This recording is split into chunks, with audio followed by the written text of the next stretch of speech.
Tonight, we bring to you our recaps for Week 16 in the National Football League. From all of us here on the Nation Sports Show, we hope that you all had a wonderful Christmas with family and friends. There is one team that did not have a Merry Christmas.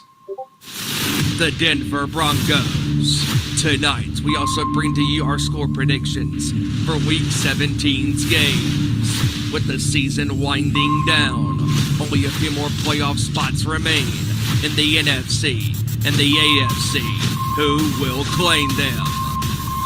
It's showtime.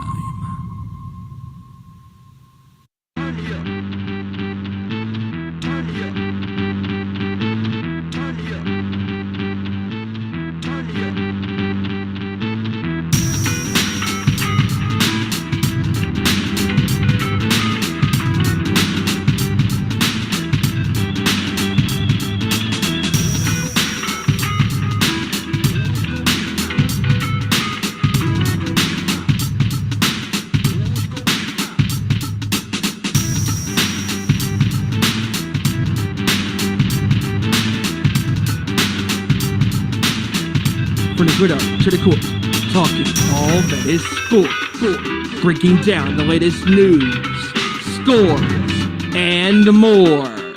Welcome to our Nation Sports Show.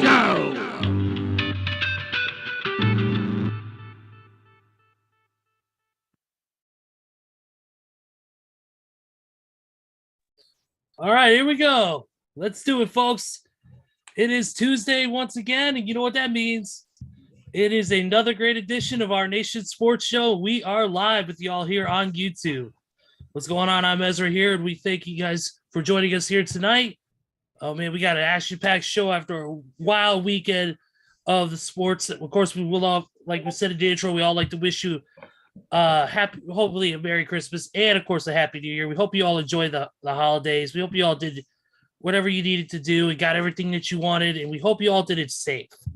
Because that's all we care about at the end of the day. We want you guys here every week with us. So we're glad to have you all on board. And, of course, don't forget, you can interact with us in multiple ways, and here's how you can. Of course, right here live on YouTube, youtube.com/Our Nation Sports Show. You go there, like, subscribe, share, all that good stuff, and check out our videos from the past shows as well. Don't forget also Instagram.com/Our Nation Sports Show. And of course, Twitter, Instagram.com/ON_sports show and Facebook.com/Our Nation Sports Show. Like and all that, share with your friends, share with your family, share with people you like, you don't like, it don't matter. Share with them. They'll get it eventually. And you wanted the best on the show. Well, they're not available, so you get us instead. So deal with it.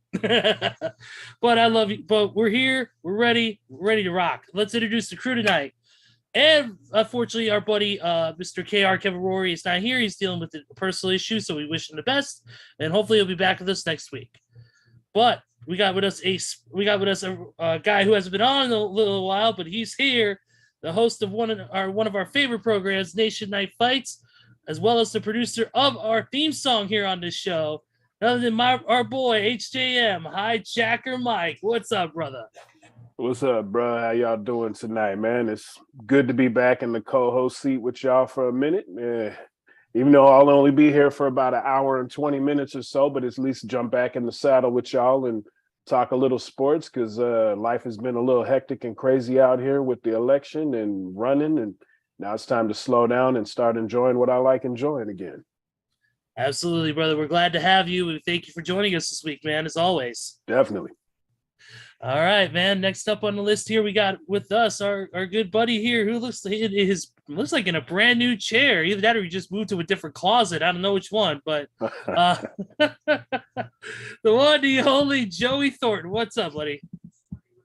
Hey, what's going on, everybody? Yes, it's not really a new chair. It's one that I really haven't used. But my wife and I cleaned up our back room over the past couple of days, so now it's kind of a new setup for me. But hope everybody had an awesome and wonderful Merry Christmas. Hope you guys had a lot of time with your family and friends, and With that being said, we only got 2 weeks of the regular season to go. Some playoff spots have been clinched. Some are still looking to get into the playoffs. So without further ado, let's go. Oh yeah, definitely. And of course, we can't do the show without the patriarch of this thing. Without him, this show would not be possible. And that is my heavy metal brother from North Carolina, the one, the only, Stephen Wyand. What's up, man? What is going on, everybody? I hope that you all had a wonderful and safe Merry Christmas. But to the Denver Broncos, your head coach is fired. And he got his pink slip the next day after Christmas. And to Denver fans, God bless you for being fans of the Donkeys and trying to support this team this year, for struggling all year thanks to your head coach, Nathaniel Hackett. And there was a lot of wild games this weekend in the NFL. And the college football playoff championships or the bowl games to decide who goes to the championship games or championship game in a couple weeks is this weekend. So with that being said, let's rock and roll. Yes, absolutely. There's a lot to get into. And of course, like Steven said, we got the college football playoffs coming up soon, starting, of course, on New Year's Eve, which we'll definitely get into that. We'll get into the NBA regular season, of course, a little bit too. There's a lot going on there. The Lakers still more than likely sucking, but we'll talk about that another time. That shortly. But unfortunately, sometimes you got to start up with some unfortunate news. And unfortunately, we lost. The MMA world lost one of the most important fighters to the MMA world, especially UFC, with the passing of one Stephan Bonnar. He passed away about 3 days ago at the age of 45 years old. Stephan was very integral to the success of the UFC in its early years, especially during the first run of The Ultimate Fighter. Him and Forrest Griffin's fight was probably one of the most important fights in the entire history of the company, because it propelled the UFC into a mainstream platform where MMA was finally looked on as not human cockfighting, but actual competition, actual combat sports like boxing. And without that fight, without those two gentlemen, I don't think the UFC would be nowhere near as popular and as mainstream and as successful as it is today. And that fight not only earned Forrest Griffin a contract because he won, but Stephan earned himself a contract too. And that was the first and only time in this history of the show that there has ever been two men who fought in the main event and both earned contracts. So definitely Stephan Bonnar is an integral part of the UFC's early success on the mainstream level. He had some great fights, some great opponents, nicknamed the American Psycho for a reason, because he stood in there and fought with the best no matter how banged up he was. He was also a professional wrestler too. He also had about 11 or 12 matches under his belt, competed in multiple organizations throughout the U.S. Of course, him being a Hammond, Indiana boy, this kind of hits more home. My uncle actually worked with his father at U.S. Steel and knew him on a personal level. So with him being a local boy, it's kind of a little bit different. But definitely the MMA world is at a huge loss with Stephan Bonnar. Young age, only 45 years old. All of us here at Nation Sports Show send our condolences to his friends, his family, and of course all his legion of fans across the world, whether it's even a short time in pro wrestling. So definitely, Stephan Bonnar, you will be missed. Definitely. I mean, absolutely shocking, hearing the news about him passing before Christmas. I mean, just it came out of nowhere. And the impact that Stephan left on the world of MMA, I mean, just it is a legacy that will live on forever. And that fight, will go down as one of the greatest fights in modern MMA history and in MMA history of all time. So again, rest in peace. Absolutely. Looking at his MMA record real quick before we move on, he's faced some tough opponents over his time. He's faced everybody from Lyoto the Dragon Machida, one of the greatest of all time. Faced James Irving, Keith Jardine, Rashad Evans, John Jones, Mark Coleman, Krzysztof Sosicki, Igor Bakrayach, Kyle Kingsbury, Anderson Silva, and Tito Ortiz, just to name some of the fighters that he has faced over his career. Whether that's in wins or losses, it doesn't matter. He's got 15 wins, 9 losses, 3 by knockout, 7 by submission, and 5 by unanimous decision. So definitely, while he didn't have the best records, he was still one of the most important fighters, and he'll definitely be missed by everybody in the sports world. So definitely rest in peace to Stefan. Now, of course, we go from unfortunate news to positives, which is, of course, we had an action-filled weekend in the world of sports. Of course, we have football, which we'll get into in just a few minutes, but we got to talk about the NBA because they had a lot of games on Christmas Day, as they always do. And of course, they had some big ones. You had Philadelphia beating the New York Knicks 119-112. You had the Lakers dropping another one to the Mavericks. Not shocked. And also to add to that, Ezra, the Lakers were also leading by double figures in the first half. And in that third quarter, Luka Doncic and the Mavericks came in out of nowhere and was just dropping threes. Him and Hardaway Jr. and everybody in Dallas was just raining threes upon the Lakers. It was glorious. Outscored 51-21, the Lakers were in that third quarter. Yup. 51. They are the Matt Ryan Indianapolis Colts of the NBA. They are the Dallas Cowboys defense of the NBA. Oof. They are the Vegas Raiders leads in the NBA. So you're saying they start off strong, but they falter in the second half. Correct, as the Miz would say. Steven, you know about that personally, don't you? Never mind.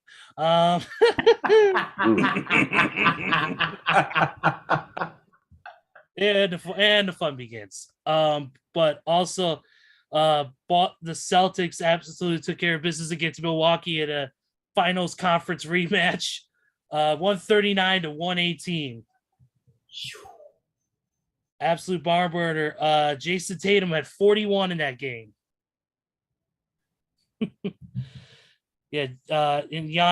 Jason Tatum had 41. Just an absolute beast in that role there. Jaylen Brown at 29. He had 29, 5, and 4. Dude, but Giannis only had 27. He only had 27, 9, and 3. He had almost a double or a triple double for that game. That was pretty good. But unfortunately, it wasn't meant to be in that one. But yeah, there's the whole slate of games that day. From also, you had Gold State Warriors beating Memphis 123-109. Yeah, and of course you had Denver squeaking by Phoenix there 128-125. Denver coming back.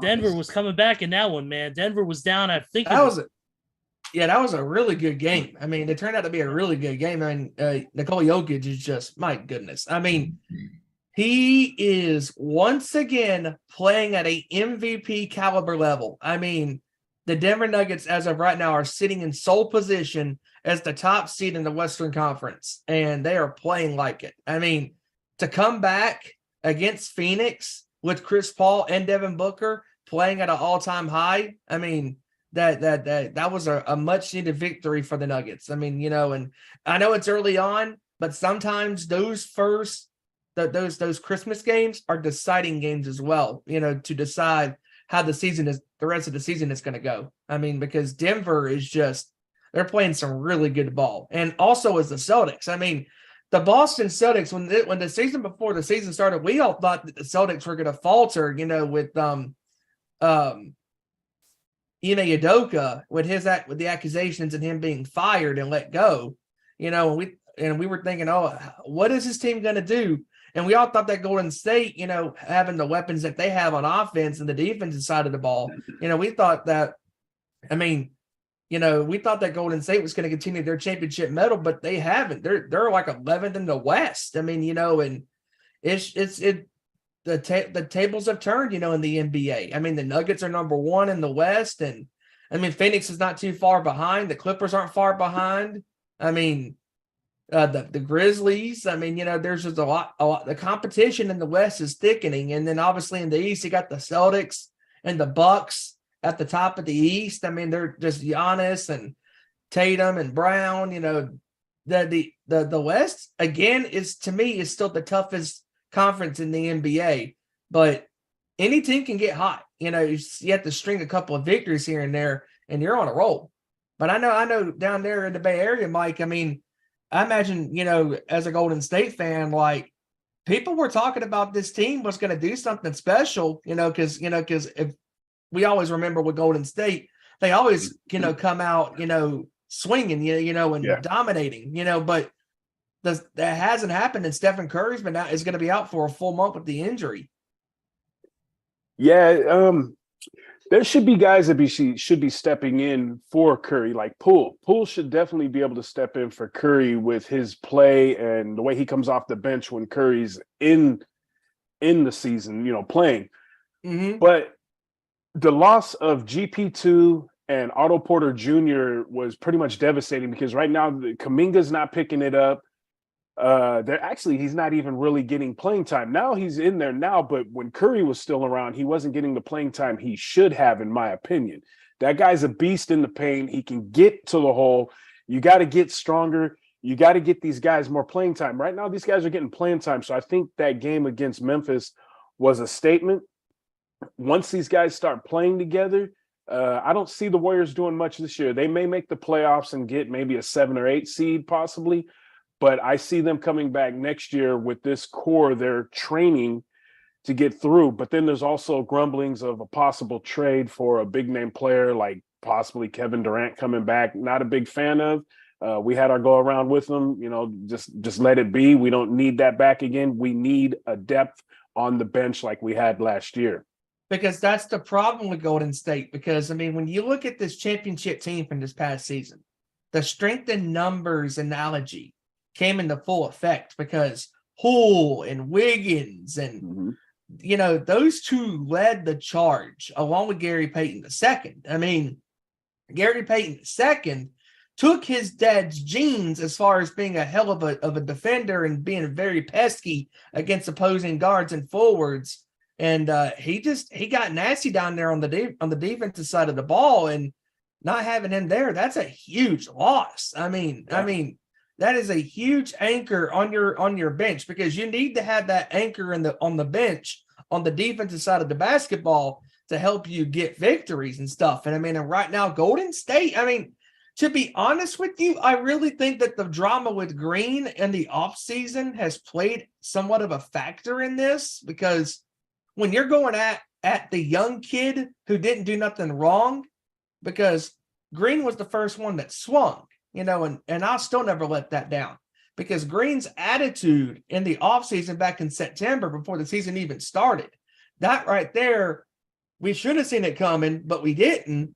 That should have been the telltale sign that Golden State was not going to be the same team. But as the season was starting to go along for the next month and a half, it was clearly that Golden State was not the team that they were last year, and they're not. I mean, Curry's out, and when Curry's healthy, he's one of the best, and when he's not healthy, he's resurging back to 2009, 2010 days with the ankle injuries that he had, in those first couple of seasons. Yeah, and Clay is hot and cold right now. He's not the same guy after having those 2 injuries on both his legs and trying to make a comeback. He's good, but he's also had a few more games cold than what he would have had 3-4 years ago. Right, because the problem, too, with not having Curry in the lineup, now you're having to rely on Clay, and you can't just rely on one man. Now, they do have Poole, and they still have Wiggins, but Poole and Wiggins have to pull their end of the bargain, too, because if they don't, they're going to be struggling again, they're just going to keep struggling. Yeah. They got enough on the bench, DiVincenzo, Lamb, Jerome, Kuminga, Wiseman, he's still trying to get his legs back under him. these guys have enough on the bench. It's just that team has to play together, and maybe Curry being down is a blessing in disguise because it's going to force these guys to play a little more and actually get something going to where they have no choice but to start clicking. Hey, Memphis game a couple of days ago on Christmas was a perfect game for them to start clicking because everybody counted them out. Everybody counted the Warriors out. And what they end up doing, they didn't blow them out, but they beat them nicely. Exactly. Yeah, there's a lot of question marks surrounding Golden State and its success right now, but I have no doubt that they could bounce back. I mean, they got the team to do so. I mean, they got the right integral players, great bench, great starters. Yet Curry being out for a while, yes, it is a hit, but this is where a team shows its mettle. And Golden State's got to do that in a big way if they're going to be back up on top where in my opinion, they should be, because come on, they're the world champs, and to me, they're one of the best well-rounded teams in the entire NBA. And listen, I mean, this is the NBA. It's a long-winded season. The season is, we're even though we're at the halfway mark now, you still have plenty of games to go. If you can string at least 7 to 8 victories in a row, you got to put a pretty good shot at making it at least into the play-in to have a possible shot at that 8th seed or that 7th seed. And if you can get into the big dance, that is where the games obviously matter, because Golden State has that medal championship pedigree to do something special in the postseason. Yeah. If Golden State wants to get into the playoffs, playoffs, they got to send HiJacker a 10-day contract to get that started. Bruh, if you got that 10-day start, you be scoring buckets, man. Shit, if I got that 10-day contract, I'd probably be on the end of the bench. You could be Brian Scalabrine. You could just eat up money and do nothing. Yeah. I want to be the ball player that sits on the very end of the bench eating the popcorn out of the kid's popcorn bucket when he's not looking. Yeah. Exactly. Just don't go to San Antonio, because Popovich will be like, what the hell are you doing? Yeah. But yeah, I mean, Golden State has that championship pedigree to do something, but they got to start getting at least 7 to 8 victories in a row. That way you can have a fighting chance at possibly playing in the play-in spot once the season comes to March and April. Yeah. Exactly. Definitely. But the Boston Celtics right now are just, again, on the contrary, the Celtics have just continued to roll. I mean, Tatum and Brown are just playing at elite levels right now. That combo is still full intact, and Al Horford's still there. The big man still doing his thing, and Marcus Smart. I mean, just this team is they have the looks of a team that is hungry to get back to the NBA Finals. And I got to give a shout out to Al Horford, because Al Horford's been in the game for a long, long time. He's been in there for over a decade. And he's a guy who plays well in his role. He's not going to score 20, 25, 30 a night. The guy's going to go in there. He's going to go into paint. He's a tall, lengthy guy who's going to make buckets when it counts, get rebounds when it counts. He may have a double-double here or there, but it's not going to be 20, 17 and 2. It might be 15, 14 and 6 or whatever. But the guy doesn't need to do much, because his role is to defend that interior paint, get the rebounds when it counts, and pass it off to the sharpshooters like a Tatum, like a Jaylen Brown. And then you got Marcus Smart, who's great too in his role, who's a great jump shooter. Guy can do it. The guy can do anything. He can defend. I mean, and also as far as Horford goes as well, the scariest part about Horford's game is on any given night when Tatum or Brown are struggling, Horford is there. And if Horford gets hot from the 3-point line or that mid-range J, it's over. I mean, he carried that Celtics team at times last year in the postseason on his back. And this Celtics team, honestly, now is more dangerous than they were last year. And that's saying something. And we're already halfway into the season. Absolutely. Real quick before we move on to more NBA talk, quick special shout out to chat to our boy, none other than Mongrovian Mike, the king of Mongrovian karate. Hot toy. That's right, the Mongrovian streak as well. At least we're not. At least in this group, we don't have the jabroni de Hulk Hogan. And he's the number one New York Mets fan in all of the world. I know. On the last Zoom call, he wore a New York Mets Santa Claus hat. Yes, he did. I don't know whether that was a hat or I saw that blue. I saw that blue and orange. At first, I thought it was like a prize you got out of a Frosted Flakes box, but I wasn't sure. Wow. But shout out to Mongrovian. Of course, he'll be on. The Nation's Corner. You can catch that Saturday, 7 p.m. Eastern on YouTube.com/Nation's Corner. And of course, we'll heavily promote that at the end of the show as we always do. But real quick, I got to give a shout out to on this. We talked about the Christmas games. You talked about Denver. Like you said, Nikola Jokic, man, that dude is playing out of his mind. 41, 15, and 15 at that game. That man good. And not only that, Eric Gordon, too. You cannot sleep on Eric Gordon. Dude, how about that dunk? That dunk was on every Sports Center top 10, dude. Man. Just incredible. Wow. Posterize. You got to think Denver was down. Denver was down in that game. And because I was watching the game in the third quarter before I left for work. They were down, and they came back, stormed back, and won that game.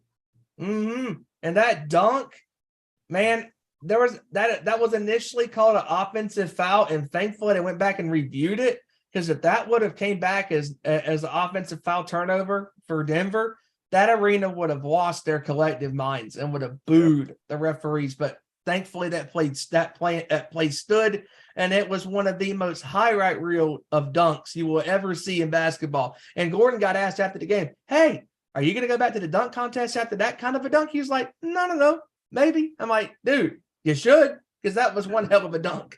Oh, yeah. Vicious, man. Absolutely.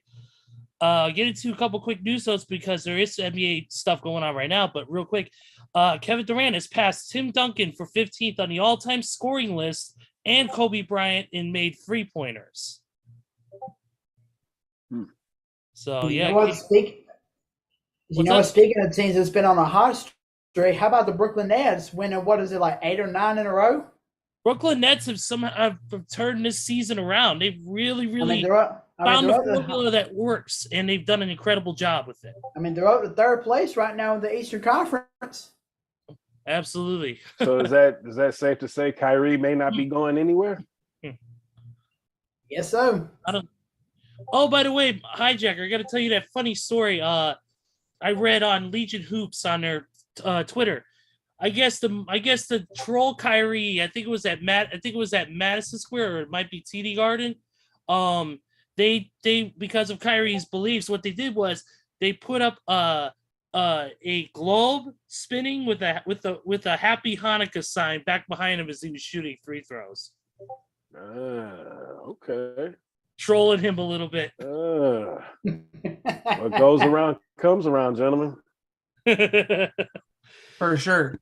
Yes, but definitely I agree. Brooklyn Nets. I don't know about Kyrie though. I don't know what his status is going to be at the end of the season. He may not go anywhere, but I don't know. It's going to be up. It's going to be up to what, of course, the front office is going to think about, especially with the whole aesthetic involving him with the whole anti-Semitic movie and all that. I know that's all over with, but you never know. That may play into the decision of whether he stays or goes at the end of the season because of that extra baggage he has. Yeah, I don't care. Send him, Durant, anybody, everybody to the Lakers. I don't give a damn. Warriors in 7. You sent him to the Lakers. You sent him to the Lakers. That ship will sink quicker than the damn Titanic ever did. It'll look as ugly as Westbrook's forehead was when he got busted a couple weeks ago, man. Dude. Oh, dude. And speaking of the Lakers real quick, back when we were talking about when Anthony Davis was having his unbelievable scoring run, and we all said that if he overextended himself, something was going to happen, and look what happened. He's on the shelf now. With the L. The idea of the Lakers getting all those people, Oh my God, dude, it's screaming loud in my head. If the idea of of those guys joining the Lakers is a loud idea, and if it was a shirt, Russell Westbrook would be wearing it, in my opinion. Cartoon shirt at that. But oh, definitely, I agree with that on Brooklyn. No, it's going to depend on can they hold it all together. We'll see. There's still a lot of basketball to go, boys. John Morant debuted his signature shoe with Nike, so that's a good thing for him. Also, we got to talk about Dallas. Dallas debuted their new 24-foot statue of Dirk Nowitzki, and it's really Awesome. cool. It shows Dirk doing his famous jump shot. And keep in mind that the shoes that he was wearing are the ones that he wore in the 2011 NBA Finals when Dallas beat Miami in 6 games. Take that, LeBron. For real, right? Exactly. And then one final big news note here. The Sacramento Kings head coach Mike Brown has entered the health and safety protocols, which of course is specifically related to COVID. So looks like Mike Brown may have COVID-19. Assistant head coach Jordy Fernandez will coach the team against the Nuggets tonight. So if he does have COVID, all the best to Mike Brown. Yeah, he's a cool dude. I enjoyed him when his time was out here helping the Warriors after I think was it the Lakers that had him and let him go?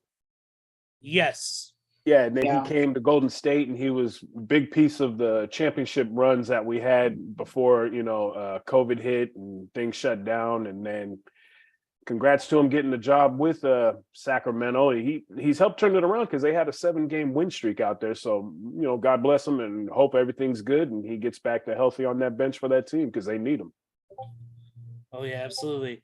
Real quick right now going on, we got the Lakers right now leading the Orlando Magic 27-23 at the end of the first quarter. Wizards are up by 1 against Philly right now at the end of the first. And then of course starting here just a few minutes, tip off in just a few minutes, Celtics take on the Rockets, and the Pacers take on Atlanta, and Toronto takes on the Clippers.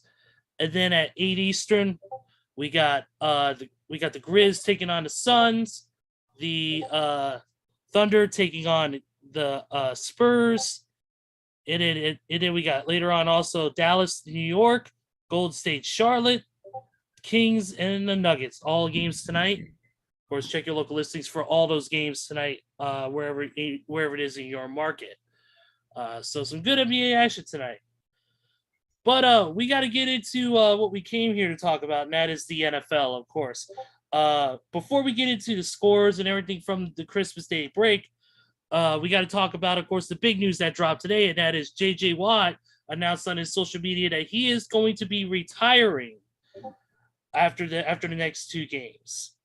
So it's going to be the end of an era. J.J. Watt calling it a career. What are your guys' thoughts?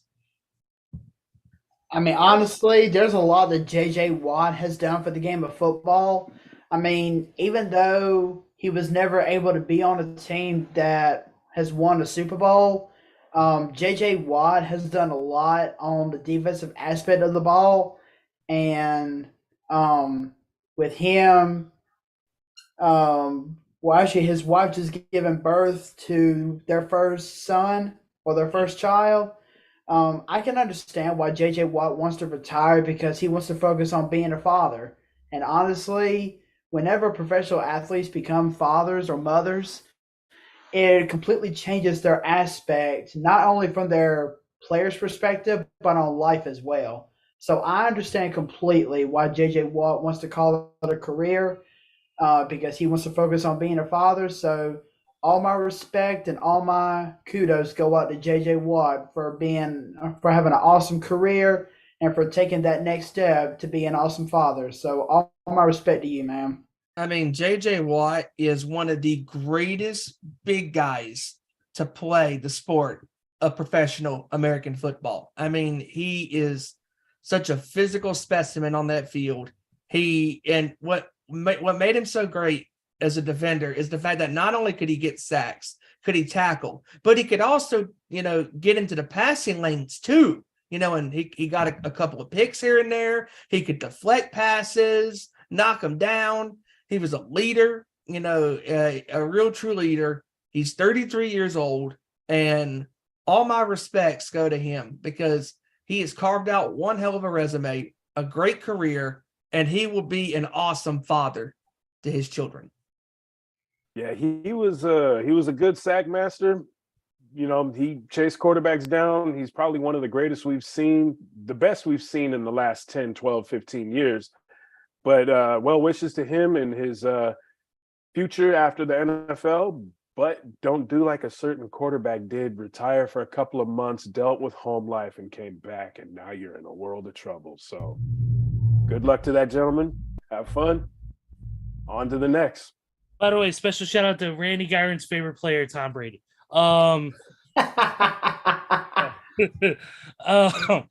Here's some quick stats on JJ Watt right here. 3-time NFL Defensive Player of the Year, Walter Payton Man of the Year in 2017, 5-time first team, 2-time second team All-Pro, 5-time Pro Bowl, 2-time NFL sack leader, forced fumbles co-leader. He's won the Lott Trophy, first team All-American, first team All-Big Ten. He's got the NFL record with 2 seasons, led with 20-plus sacks, and seasons leading the league in sacks at 2.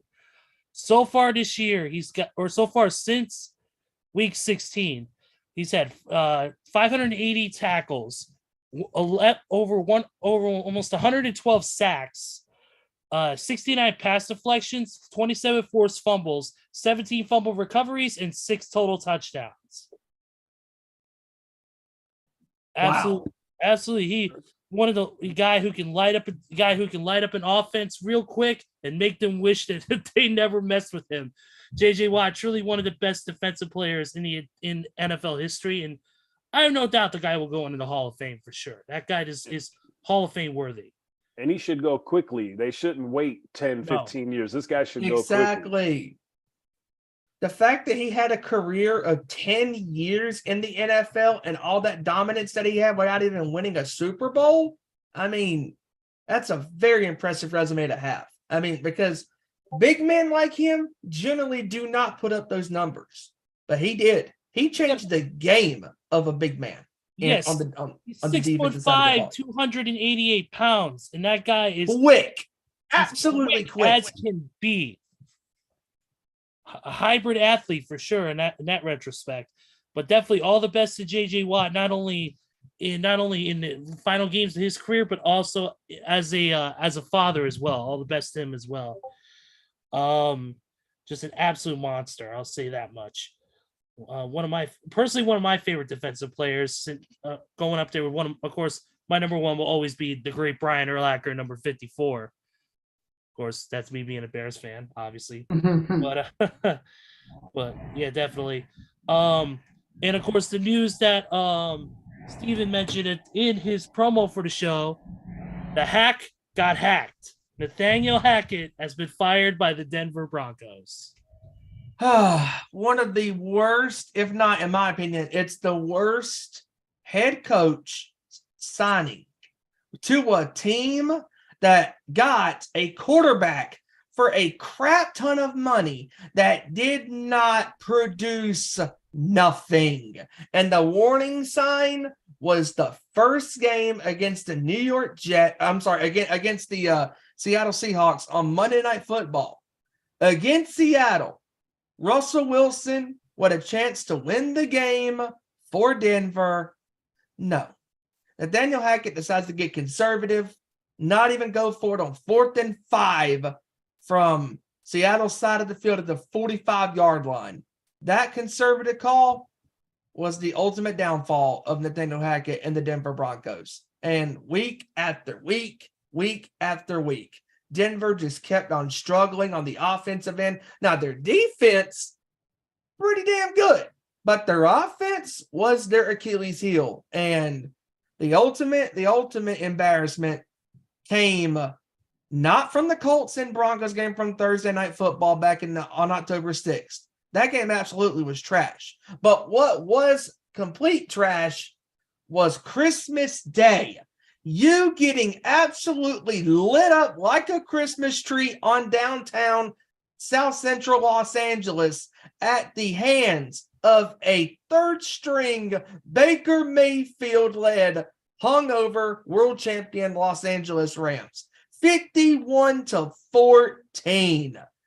Oh, my dear heavens. I mean, that was embarrassing for Nathaniel Hackett. And honestly, it was the exclamation point to a complete shit show, or as Sam in Cleveland would say, shit show, man, of a season in the Mile High City. And Russell Wilson, Mr. Chef, I think we can thank Patrick Starr for roasting you on Nickelodeon's broadcast on Christmas Day. That was glorious. Absolutely fantastic. Oh, the other guy was like, I don't think that's what he had in mind to cook. And then Patrick Starr goes, no, I think he just burnt what he cooked. Spot on. Excellent. Mischievous and deceitful, chicanerous and deplorable. Yes. Well, also coming out of Denver, they have also let go two other coaches, Dwayne Stukes, offensive line coach, Butch Berry. Yep. Why not? Let's get rid of the whole cast. Let's go one by one. 2 weeks remaining in the season. They're not waiting to let people go. They're getting rid of people now. Black Monday came early, y'all. Yep. No, the problem is they're just right now the owners of Walmart are cutting costs. That's why they're cutting players. Oh, dear God. Of course, we mention this all the time because the investors of the Denver Broncos is the heir to the Walmart empire. Yep, they have to cut costs. I mean, instead of cutting a 10% discount for the Denver Broncos on great value products, they're like, hey, let's just cut the coach. Why not? Yeah, why not? He can greet him at Walmart next week. Oh, yes, he can. Oh, but what a crazy time for Denver. I mean, one of my buddies said it best at work the other night when we were talking about this story, and that is that all this is doing is making Pete Carroll look like a fucking genius. Yep. It's all it's doing is making Pete Carroll look like making him look like Bill Belichick with Tom Brady. This is all it's doing. I swear. Oh man, but yeah, just craziness. But let's get into the games from this past week, guys. We got a little to talk about there. Of course, we had the Thursday night snooze fest, Jaguars and the Jets. Jaguars somehow pulling it out over the Jets. Zach Wilson sucks. Yeah, they can't even get their quarterback in one check. Now, Mike White's not cleared. Zach Wilson's coming in. Oh, Zach Wilson sucks. We're bringing Mike White back. Yeah, speaking of Zach Wilson, I said this on the pre-show, just before you got on, Ezra, but apparently rumors are now going around that Zach Wilson has been moved so far down on the depth chart that he is now being listed on the inactive list, and he will remain there for the rest of the season. Yeah, he's listed as inactive. That's why Mike White's going to start, because Mike White cleared injuries. So, but that pretty much tells me right there that Zach Wilson's going to be on his way out of New York after this season. Well, yeah, he probably slept with everyone's wife's sister. I mean, come on, give me a fucking break. Gotta find new territory. Yep, but, he marked his territory big time. Well, yeah, he'll probably go to Tampa Bay next, so he can be closer to Giselle. Oh, too far. Too real. Too real, yeah. but of course the Jets suck. Game over. Next, Ravens beat the Broncos 17-9 on the next game. So Ravens are 10-5, man. They're doing good. But they're still not good enough to beat the Bengals, who hold the first seed in the AFC South right now. Yep, absolutely. And then the next game is probably one of the biggest shockers of the week. and that is the Carolina Panthers stomping the Detroit Lions 37-23. 240 yards rushing by the Yep. Panthers in the first half. Absolutely shocking. Dude, That was that was nuts. Detroit scored their points, but their defense did not show up. I mean, that was not the pesky Lions defense for the past 7 to 8 weeks that made offensive teams, struggle at times. I mean, Detroit was playing some really good football, but they picked the worst time to play their worst football because, Detroit, I mean, they're still in contention, but they're going to need a lot more help now to have a chance at getting into the postseason. And that was just not a good timing part on the Lions to not show up in that game because Carolina ended up finishing that game with 320 yards rushing. Just crazy. Yeah,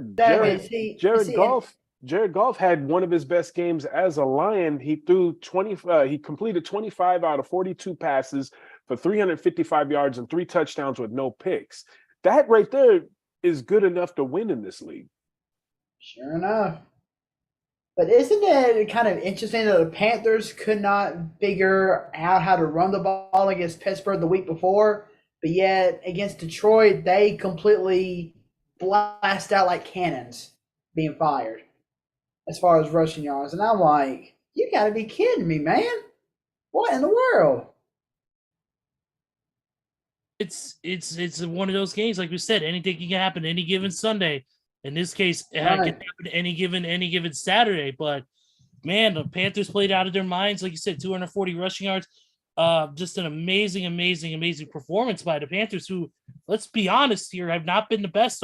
They've had some victories, but not against. But they're not that deep in it. They're not in playoff. The thing is, the Panthers are going to be the only way they'll get into the playoffs.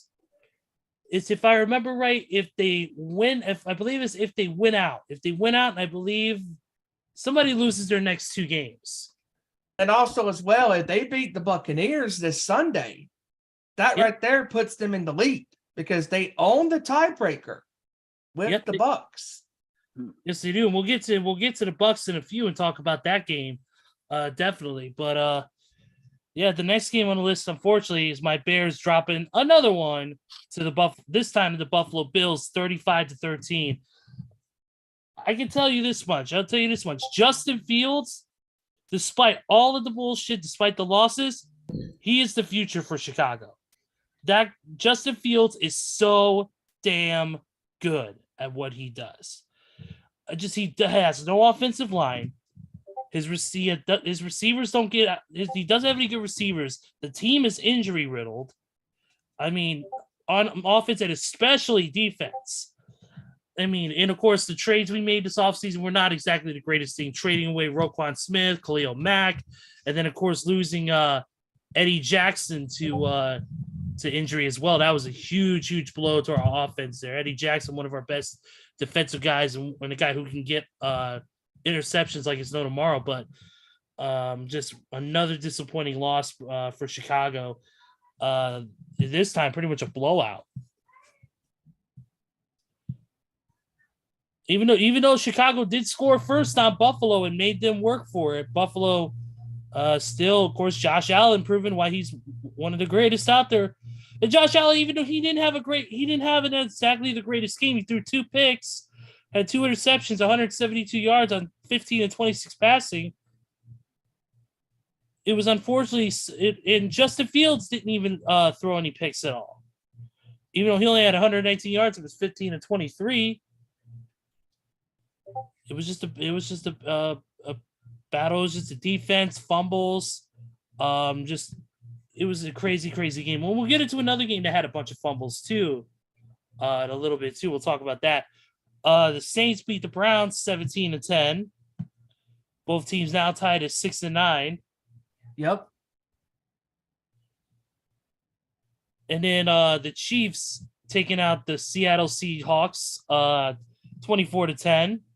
Mahomes yet another again, two touchdowns in this game, a rushing touchdown. I mean, just he continues to light them up, and And Seattle just continues on this downward spiral, and they're not playing good football. No, they're not. Not even close. And then of course the Vikings barely squeaking by the New York Football Giants, 27-24. 11th game they have won this year, and all of their 11 wins or 12th win this year, and 11 of those victories are close games. Absolutely crazy, including Greg Joseph's 61-yard field goal. I mean, at the gun. I mean, I thought this game was going into overtime because that's how crazy the game was. I mean, Saquon Barkley with the rushing touchdown, and they were down by 2, and then they converted the 2-point conversion. And it just had that feeling that the Vikings and the Giants are going to go to overtime. And I got to give, Captain Kirk and that offense credit, for making the right plays when they mattered, and Joseph for making that his 4th game-winning field goal, and of the year. And just crazy. Crazy. I mean, the Vikings just keep winning these close games, and 2 out of their 3 losses have all been blownouts against the Cowboys and obviously Philadelphia. And it'll be really, really interesting to see how far they go into postseason playing like this, because you can't play like this all the time and win consistently, because there's going to come a time when the ball won't be bouncing your way. Absolutely. Kirk Cousins, he had 34-48, 299 yards, 3 touchdowns, no picks. Dalvin Cook had 14 carries, 64 yards, no touchdowns, but Justin Jefferson, holy shit, 12 receptions for 133 yards. TJ Hawkinson, 13 catches for 109 and 2 TDs. 2 touchdowns, yep. Yeah, man, those two guys on that Vikings team, plus Dalvin Cook is the runner, and a guy who can catch as well. Dude, unfreaking real. I just wish they were able to score and their defense to show up. Yeah. Because that's the problem. Well, if you look at it, Jefferson and Hawkinson, they were both targeted 16 times, and you got 12 and 13 receptions off of 16 targets. That's shit. Cousins is throwing some serious heat into those guys, man. And it's a guy that's a guy in the past that has been criticized, especially during his time in Washington. Oh, yeah. But this guy's proving that he is an elite quarterback, and he proves that he can get it done when it matters. So, but now the real question is, we did last year with Stafford and the Rams. We doubted the Rams every single time because of Stafford's resume in the postseason. It wasn't good. It wasn't clean. And then he won the Super Bowl last year. And now Kirk Cousins is in that same predicament. Can you get it done in prime time? Because if we remember, folks, Kirk Cousins, his primetime record is not good. It's not good at all. And it'll be really interesting to see how this Vikings team responds come the postseason in January. Definitely. Yep, I agree. Absolutely. And where I really worry, real quick, where I really do worry with the Vikings is going into cold weather. Because if you're in a dome in a control environment, you have the elements on your side. You've been in that building all the season, and you're used to that. But when you go to Philadelphia, where it's going to be cold, I mean, that's where my money is on Philadelphia. If them and the Eagles meet up in the postseason, I'm picking Philadelphia, because I do not trust Kirk Cousins in that offense to go far in colder weather. Yeah, this is not your daddy's Vikings that used to play in an open stadium back in the 70s and the early 80s. Yep. Nope. Yep. Definitely not. We talked about we talked about the 240 yards. Talk about another first half performance, and that is with this next game, and that is Joe Burrow. In the first half, 284 yards, 3 touchdowns in the first half. It looked like it was going to be a rout, and it was headed that way, 22-0. I mean, and let's also encapsulate this. McPherson missed 2 extra points and a field goal, and that's why the game was 22-0. And the Patriots, after having no offense in that first half, and that second half, especially in that fourth quarter, that pick 6 off of Burrow got the train rolling.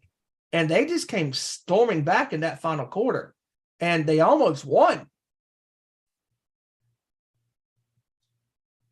Dude, when you talk about Joe Cool there, man. That dude is just dropping heat left and right, man. That guy throws basically for 300 yards almost every game. The guy is just incredible. And he had another big one, 40 of 52, 375 yards, 3 touchdowns. He did throw 2 interceptions. So, but Joe Mixon, 60 carries, 65 yards. T. Higgins, 8 receptions, 128 yards, and a touchdown. And then Jamar Chase, 8 catches for 79 yards. So there you go. There are some stats on that. But yeah, we definitely got to give credit where credit is due to Mac Jones, because Mac Jones, man, despite the losses, despite all that, he's proven that he's done very well for the Patriots. And you know, he has his moments, good or bad, indifferent. You know how it is. But Mac Jones also, for real quick, he also will be fined $11,000 for a low block hit from this past game as well. Interesting. That was just announced earlier today that he's going to be fined that. So, well, shit, they should have fined him on that tackle he threw that when he was trying to get the ball in the Raider game the last week. Should have fined him for getting trucked. And there's the Raiders fan coming out of HiJacker. I mean, all you had to do was tackle. But no, yeah, I didn't see the low block he got for it. That's crazy. He's going to get fined $11,000 for a low block and whatnot. But it happens because, dude, football has changed. I'm tired of people getting protected. When you play football, I put 18 years in. I knew what I was putting my body through. I am 45 years old, and there's days I feel 75 because of the shit I put my body through. When you go out and get paid $10 million, $20 million a year, I don't give a shit, dude. I want to see a 1975 clothesline tackle of a quarterback. We ain't got it no more. So, right. You know, you're getting paid that kind of money. Hey, dude, I'm sorry if you're going to get hurt. You know, you shouldn't play, but I want to see people get lit up. Like last night, what's that play homeboy got ejected from San Diego? He lit up that dude. And that he led with his helmet. Did you guys see that last night in the game, in Monday night's game? Yeah, he lit the dude up and just oh yeah, it gave him the business basically, and and then they ejected. Come on, you know what you're doing. You know what you're signing up for. You're putting your life on the line to play the sport of football that you love. But these referees think they have all the power in the world. But what they're really doing is ruining the game of football, as we all know. And like you said, HiJacker, these referees are ruining the game of football because they are protecting these top-notch players. And I'll give you one prime example. For instance, Tom Brady. How many times have we seen the referees protect him over the years?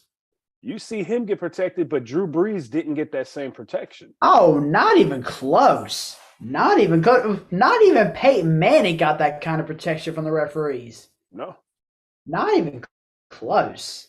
So, you know what? They need to just let them play. You already know what you're signing up for getting into this violent sport of football. Just let the guys play. You know, if you get a chop block, you know, I understand blocking the back. Yeah, you can't do that. But a low block, you know what you're coming for when these guys are coming after you. Plus, homeboy don't even know how to tackle. He's a fucking quarterback. Telling you about it. I mean, he got stiff-armed by Chandler Jones the week before. He had to let out some aggression. He got flagged and penalized for it. Yep. Definitely. The Texans got their second win this year. They they beat the Tennessee Titans 19-14. Oh, have the Titans have fallen. 5-game losing streak. Weren't they 7-2 at one point? Yeah, I think so. Yeah. But now I believe this division has become Jacksonville's to lose. Oh, yeah. I think it has. I mean, the pressure is clearly on Tennessee. And I don't even think Tennessee is going to be able to get off the mat, and recover. because with Willis being at quarterback, he's not a proven quarterback. And honestly, they're not giving the kid chances. I mean, because when you're running the ball with Derrick Henry 95% of the time, everybody and their mother knows what you're doing. All the defensive coordinator has to do is look for the run plays. And if the quarterback is going to drop back in the pocket and throw, just give him 5-10 yards. They don't trust him to throw down the field. Yeah, because Mike Vrabel is not giving him the confidence to throw the ball down the field. And if you don't give this kid chances to throw the ball over 10, 25, 30 yards, at least over 15, if you don't give the kid chances, he may not have the confidence to throw down the field. Which explains why which explains why Willis completed 14 of his 23 passes that he threw, but for only 99 yards. I mean, the dude didn't even throw for 100 yards because they're using him on short-term passes. And I understand that you're trying to develop him into being the long-tier answer at quarterback. Sure. But if you don't let him take those chances early and often, then he's gonna realize that, well, maybe I shouldn't rely on long-term passes after all. Or maybe I shouldn't even try throwing it downfield. Maybe I'll stick to short-term passes my entire career. That ain't going to get you nowhere. Exactly. Especially come playoff time. Because if Tannehill is out for the rest of the season, then what are they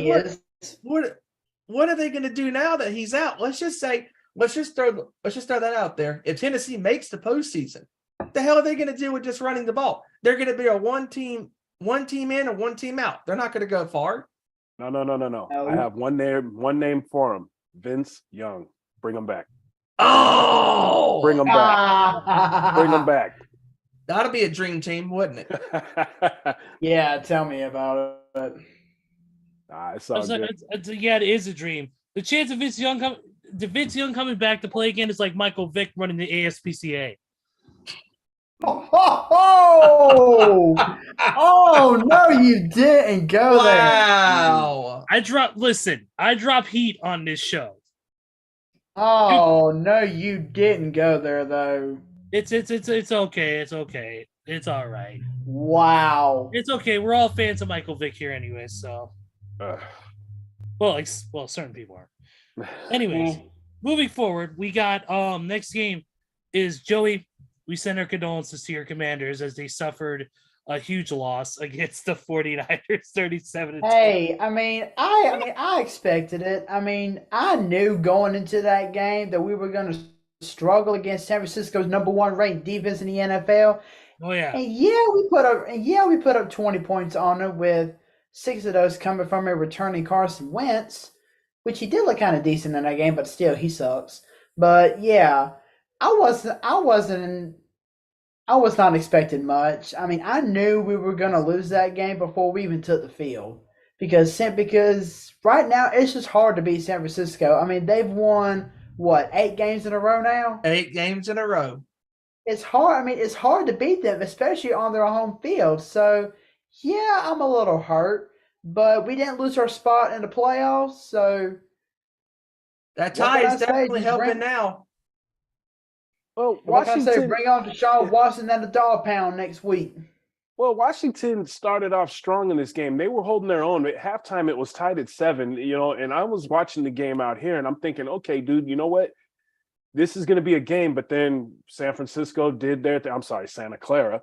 They did their thing and started taking off in the second half like they did. Yeah. But look at them. They have a dilemma. One quarterback is pretty much out the door, Garoppolo. 2, Trey Lance, I don't think he's going to be able to take over this team. Brock Purdy's been doing a damn fine job the last several weeks. I think we have a quarterback dilemma in San Francisco going between 3 quarterbacks, which I think Garoppolo is headed to Sin City. Me and Steven were talking about this earlier. I think a certain quarterback there is going to be going about 350 miles east to the desert, but that's neither here or there. That's another time. I mean, when you look at San Francisco's team, I mean, their team is built primarily on the defensive side. And Brock Purdy has been playing some pretty clean football. He did throw that one pick in the game against Washington, but that pick was not his fault. It was deflected, and just the simple fact that he's been playing good football, it's putting a lot of pressure on Kyle Shanahan in that offensive side of the ball because you got Garoppolo had a good year up until his injury. Lance is a very questionable piece because he didn't have enough games, in the resume to be up in that discussion. I think it's between Garoppolo and Purdy, but I'm worried if I'm San Francisco if you go with Lance next year as your starter because he doesn't have the proven resume to take you far. Exactly. Because he hasn't played a full year. Yeah, he hasn't put a full year. This was his second season with the team, but sitting on the bench behind another quarterback doesn't give you a proven track record. Yeah, you look at Garoppolo sat behind Tom Brady all those years, and that does help. Look at Aaron Rodgers sitting behind Brett Favre all those years. Yeah, that does help. Yeah. But it doesn't matter until you get on that field and start putting what the coaches are giving you to run and play with your teammates. Yep. Great point. Absolutely. Did we lose Ezra? Looks like Ezra's stepping away for a minute. But So also moving down the line, talking about this, the schedule from Saturday. I mean, the Philadelphia Eagles and the Dallas Cowboys in a rematch from their showdown in October at the Lincoln in Philadelphia. I mean, let's be honest. Even going into this game, we all did pick Dallas to beat Philadelphia. But Minshew played a hell of a game. Over 355 I yards wasn't passing. expecting the game to be this close, but once again, going by what Kevin said last week, Dallas proved once again why they do not deserve to have the word elite next to that defense, because we've said it all season long. You take away Micah Parsons, that defense for Dallas is dead. And not only that, Micah Parsons is the only one keeping that Dallas defense alive. And yes, I know I'm excluding Trevon Diggs, but Trevon Diggs hadn't done much of nothing except get blown on long pass plays every now and then. He may not have been blown by too much this season, but still, it was enough to notice. But and not only that, but when you look at Dallas's defense in the last couple of weeks, they've given up 80 points to Jacksonville and to Philadelphia. Yeah, and if Dallas thinks, seriously, if they think that they're going to ride that defense to a deep playoff run and possibly the Super Bowl, they got another thing coming. Absolutely, and this is why I jokingly say on the show, got some high-powered offenses that are that have either already locked up a spot, like Philly and Kansas City, Buffalo, and San Francisco and Minnesota. And you also got some high-profile defenses among there too, especially Philadelphia's, because may have given up 40 to Dallas, but Philly still has a very elite level defense, much better than Dallas's. Dallas, I think they just happened to get lucky. I did pull for Dallas last week because I knew Jalen Hurts wasn't going to be able to play. But at the same time, Minshew, like you said, Steven, he played one absolute fight of a game. Mm-hmm. But, what did hurt Philadelphia in this game was the turnovers. The fumble by Sanders and the two picks by Minshew didn't help. It's just the fumbles did not help them in the situation. But Gardner Minshew, despite coming into the backup for Jalen Hurts, he played a really good game. And and Dak Prescott once again. Unfortunately, I have to give the guy credit. He did throw another pick. He did get off the mat, so to speak, and recover, and ended up throwing 3 touchdowns in this game and just that one pick. But still, he is one interception away in the postseason of being the reason why Dallas is not going to go far in the playoffs. Well, then again, Dallas hasn't won a first-round game since 1996 anyway, so... Only 4 playoff victories since 96 and since Super Bowl 30. How about them Cowboys? How about them cow holes? Or cow turds or cowgirls, whatever I want to call them. Yep. Yeah, so real quick, next game on this is the Raiders once again dropping another one, this time to the Pittsburgh Yawn. Steelers. Congratulations, Las Vegas Raiders. Yawn. Your fifth No, go ahead. What are you saying, Steven? your fifth consecutive game of losing another lead in the game. Way to go. Go, HiJacker. Go. The only thing that bothered me about this game was the unfortunate passing of Franco Harris. Yes. Being a longtime Raiders fan, the Immaculate Reception always made my blood boil, just like the Tuck rule. You know, I wasn't alive when the Immaculate Reception happened, but you could just feel it by watching replays and video footage and interviews from the players that were there when it happened. I'm just upset that Pittsburgh didn't retire that man's numbers sooner. It comes down to his numbers getting ready to be retired. He seemed to be in good health from what I've heard and read, but the man unfortunately passed away days before his number gets retired. And what was he, the third Pittsburgh Steeler to have their number retired, if I'm right? I believe so. You know, other than that, you know, rest in peace, Franco. You know, you were one hell of a player. But to get back to this game, like you said, Steven, once again, the Raiders are the first and second quarter team. And then when it comes down to that third and fourth quarter, They always fall apart. They fall apart. When you leave any football team, especially a professional football team, keyword professional, when you leave any team in a game, it's anybody's game at this point. And Derek Carr, once again, the turnover machine, and Derek Carr, 3 more ugly critical interceptions in this game. Yeah. They were big. Yep. Huge. He has not been the same player since, 2016 when he broke his leg? 17, Yep, since 2016. Yep. Yeah, he has not been the same guy in the pocket. He's been, you know, it seems like he's a little more nervous back there. I can't say. I just see what I see. You know, plus he doesn't have the best of offensive line, but there's times that he gets time in that pocket and he just doesn't know what to do with the ball. You know, you got one of the greatest receivers in the damn league there, and he's left him cold several weeks in a row, man, where he's barely had 20, 30 yards receiving. How do you do that? And this guy played with you in college, so you should know him better than anybody else on the damn team. Yeah, I agree. And dude, with this, it just seems like it's not clicking. Like you said, Derek Carr is not the same guy he used to be at all. When Derek Carr first came into the league, he was a house of fire. He was one of the better quarterbacks at the time. Then he got injured, and everything just seemed to kind of dwindle down and down as the seasons progressed. And even it's showing that even bringing in a great receiver like Devontae Adams, it's not really changing the fortunes of the team.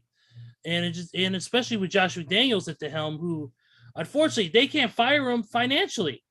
Financially, they can't afford to fire him because yeah. I was saying, and you know your team is the team and the organization are in a hole when you can't even afford to fire your head coach. They spent more money going through John Gruden's emails than right now. That's why they can't afford to fire Josh McDaniels. Everybody going through John Gruden's emails. Josh McDaniels is Gruden 2.0. They're headed nowhere anytime soon. Nowhere. I mean, Josh McDaniels is honestly the football gods have spoken again loud and clear, because Josh McDaniels was the worst possible decision that the Las Vegas Raiders could even hire because Panic his choice. resume is terrible. Panic Terrible. choice. I've seen better decisions made in WWE's creative room pre Triple H. Right. I mean, you got a point. the interim coach for the Raiders last year was better than this goof. Yeah, Be a second. I because think Tyler say his name. because Yeah. he at least led it to the playoffs last year. He did. And that's who the fans out here and the team wanted. Yep. I can't think of his name right off, but he led the Raiders to the postseason. Yeah. And McDaniels is not the guy. Dude, McDaniels turned down this job briefly before Al Davis had passed away. Al had offered him to come in and interview for the job, and he turned it down when he was still a OC for New England. Yeah. And then now you fast forward some 12, 13, 14 years later, because I can't remember exactly when it was, but you fast forward to now, and he jumped at the job. Dumpster fire. Oh, and not bro. only that, Dumpster fire. Not only that, but the fact that McDaniels turned the Colts down like a bad habit, had the job, did the whole press conference bullshit, and said, nope, I'm not doing it. Well, Signed it on the dot and said, nope. I see him going back to New England being OC one more time before Belichick retires. No. What if he goes to Tampa Bay and goes back to Brady? No. I think that'll Hell, keep Brady in that the would league make me longer. retire, and I'm not even a part of the team. Well, they did say Tom Brady and Gronk were supposed to be Raiders, but Gruden nixed that. No, yep, he did. What do you know? Tom Brady got nixed just like Giselle nixed him. Yep. Hey, they did say that fool had his house already set to purchase in Vegas, and it fell through. Just like his marriage did. Yeah, but Steven, that name, by the way, of that interim coach last year, Rich Bisaccia. Yeah. Okay. Yeah, he should have stayed coaching. Right now, he's an OC somewhere else, I think. I can't remember where he went, but he's an OC somewhere, I believe. Yeah, he's the special teams coordinator for the Packers. Okay. Yeah, speaking of the Packers, this next game, 26-20, he beat Miami. I gotta say something real quick, and this is for all the Packers fans who think that Aaron Rodgers won you this game. You stupid sons of bitches. Karen Rodgers did not win the game for you. Get your heads out of your cheese-filled asses and see your defense won you the game, not your offense. What the fuck is wrong with all of you people? Get it out of your heads. Your brains are probably clogged up. Drill a hole through your head and actually find out what's going on with you. Drill as many holes as you do with that damn cheese head you put on your heads every fucking week. God. Aaron did not win the game for you. It was your defense. It was the defense that did Quit it. lying to yourselves and go get help, please. Wow. Now Tua's back in the concussion protocol. I think we can simply call him once again Tua turned the ball over. Tua Tagovailoa did not play a clean game, folks. I mean, He threw 3 picks in the fourth, didn't he? yes, 3 Yeah. critical interceptions in this game. Miami had a chance to win the game, and he pissed it all away.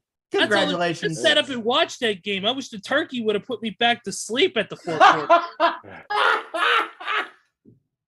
Fuck my life, man. All I look forward to seeing is AJ Dillon do his little touchdown dance in reception as a dolphin in the end zone. Man, that's what I enjoy seeing. And we only got to see that once this here past game, and he really didn't get much going himself either. Oh, by the way, I gotta give. Dillon, my bad. Yeah. Real quick shout outs real quick before we go to the next couple games. Shout out to our boy Big T. Who's always Hey, Big T, your Panthers got a big win, bro. For once.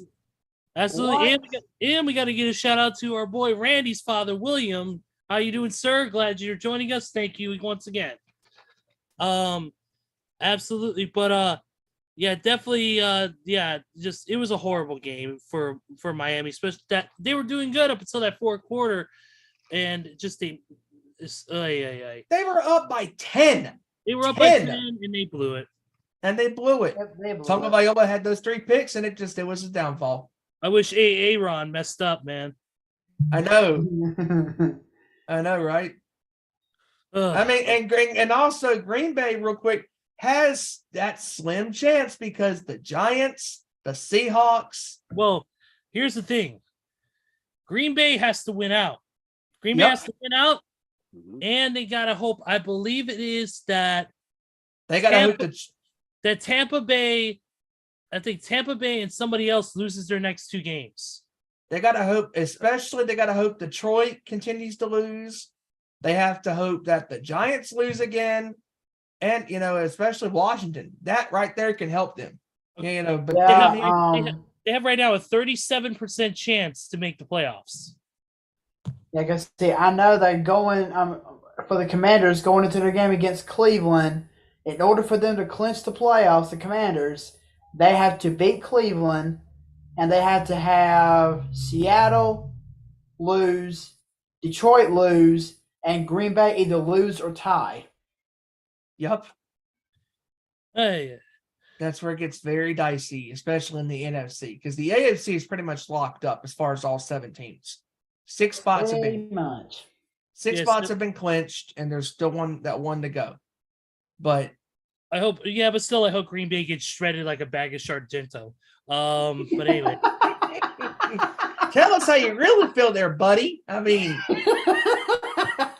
I will give a special shout out though to Christian Watson. Dude is unfucking real. Yes. Dude has really turned it on. Has become one of the best receivers in the game. Bravo. Rams decimated the Denver Walmart Great Value Rollbacks 51-14. Oh my next God. game. Wilson 3 picks. Congratulations, Hey, Chef. Wilson The looked Baker good. Mayfield Come on, experiment man. is a success. Come on, man. Wilson looked good. He threw 3 picks. That's better than last week where he didn't throw anything. Next game. What do you know? Baker Mayfield is actually doing something on a team. Congrats, buddy. Yep. And Randy's favorite team, the Tampa Bay Bucks, finally got themselves another win. 19-6 over the Arizona Cardinals. Over the Call of Duty Cardinals. Fucking Tom Brady still sucks right now at this point. You mean to tell me that 3 of their fucking wins are 10 point come from behind victory plus? Come on. Put that old man to misery. Mm-hmm. I mean, come on. He is in misery. He came back for 1 season just to have a shitty record and his wife to divorce his ass. Yup. You mean to tell me that the Saints, the Cardinals, and I'm trying to remember who the other team was. Oh, that's right. The hungover Los Angeles Rams that had double-digit victories against this old man. And Tom Brady, yet again, comes from behind, not doing jack crap for 3.5 quarters. Comes back in the 4th quarter in overtime to beat the Cardinals 19-6. And it goes to show you, if you're going to beat the GOAT, you got to do it while you are ahead, and you can't make the critical bonehead mistakes that the Cardinals did. Because when they turned that ball over on that fumble, on that stupid pitch, I said, it's over. It's over. Yeah, definitely. And the fact that the Bucks still have not even clinched the NFC South, and the fact that if Carolina beats Tampa Bay, they are even at 7-9. Yep, with 1 week to go. With 1 week to go. I think that I think Tom Brady is just. I'm not gonna say we joke about Tom on the show about the marriage and stuff like that, but to be honest, I think Tom this should be his final season. I just don't think he has the mechanics that he used to anymore, and it just seems like there's no team chemistry. Like the chemistry he had, even with Mike Evans, who's been with Tom since he first joined Tampa Bay. They're just not. The chemistry is gone. they are not hitting the same way that they used to.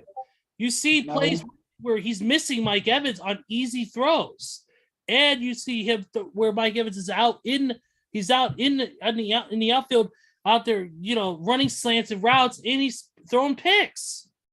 Yes, I mean, and is not what it used to be. I don't know what's going on there, but it's not the Tom Brady that we're used to seeing. Brady's IQ of football accuracy, it is just diminished. I mean, he doesn't have the same mechanics that he's had over the years.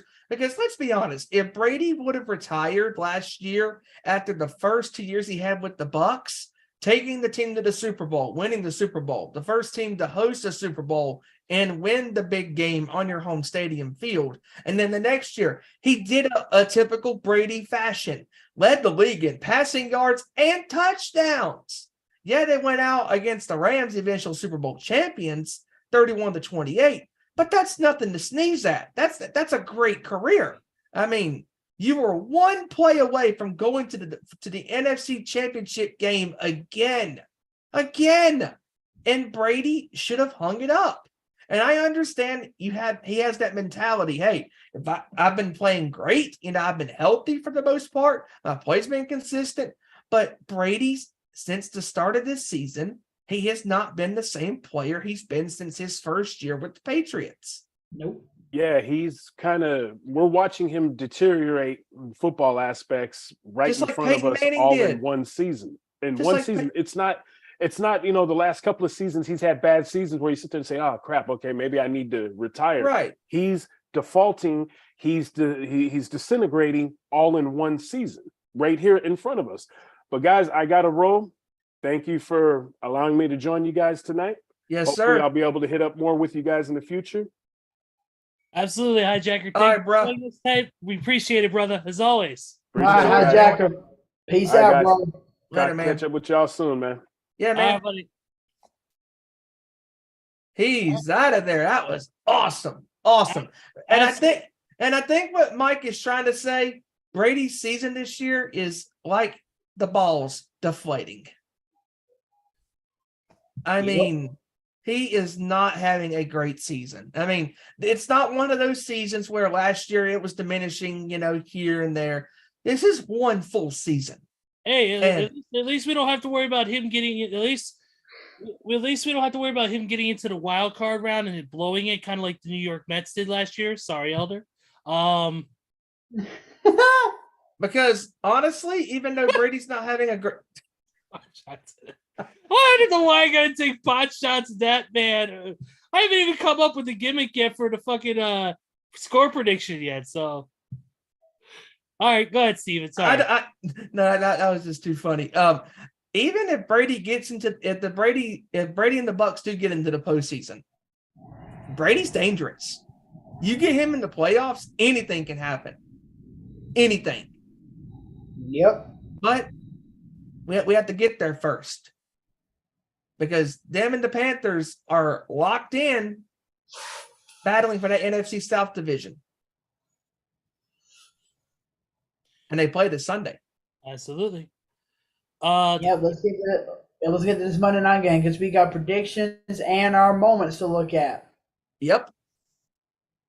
All right, let's get real quick. 20-3 final score. Chargers beat the Colts. Yawn. All right, score prediction time. But in brighter news, our boy Brendan Staley is finally going to the playoffs. Congratulations. Oh, I thought the bright spot is they didn't blow another 28-3 lead. They just blew a 3-28 loss.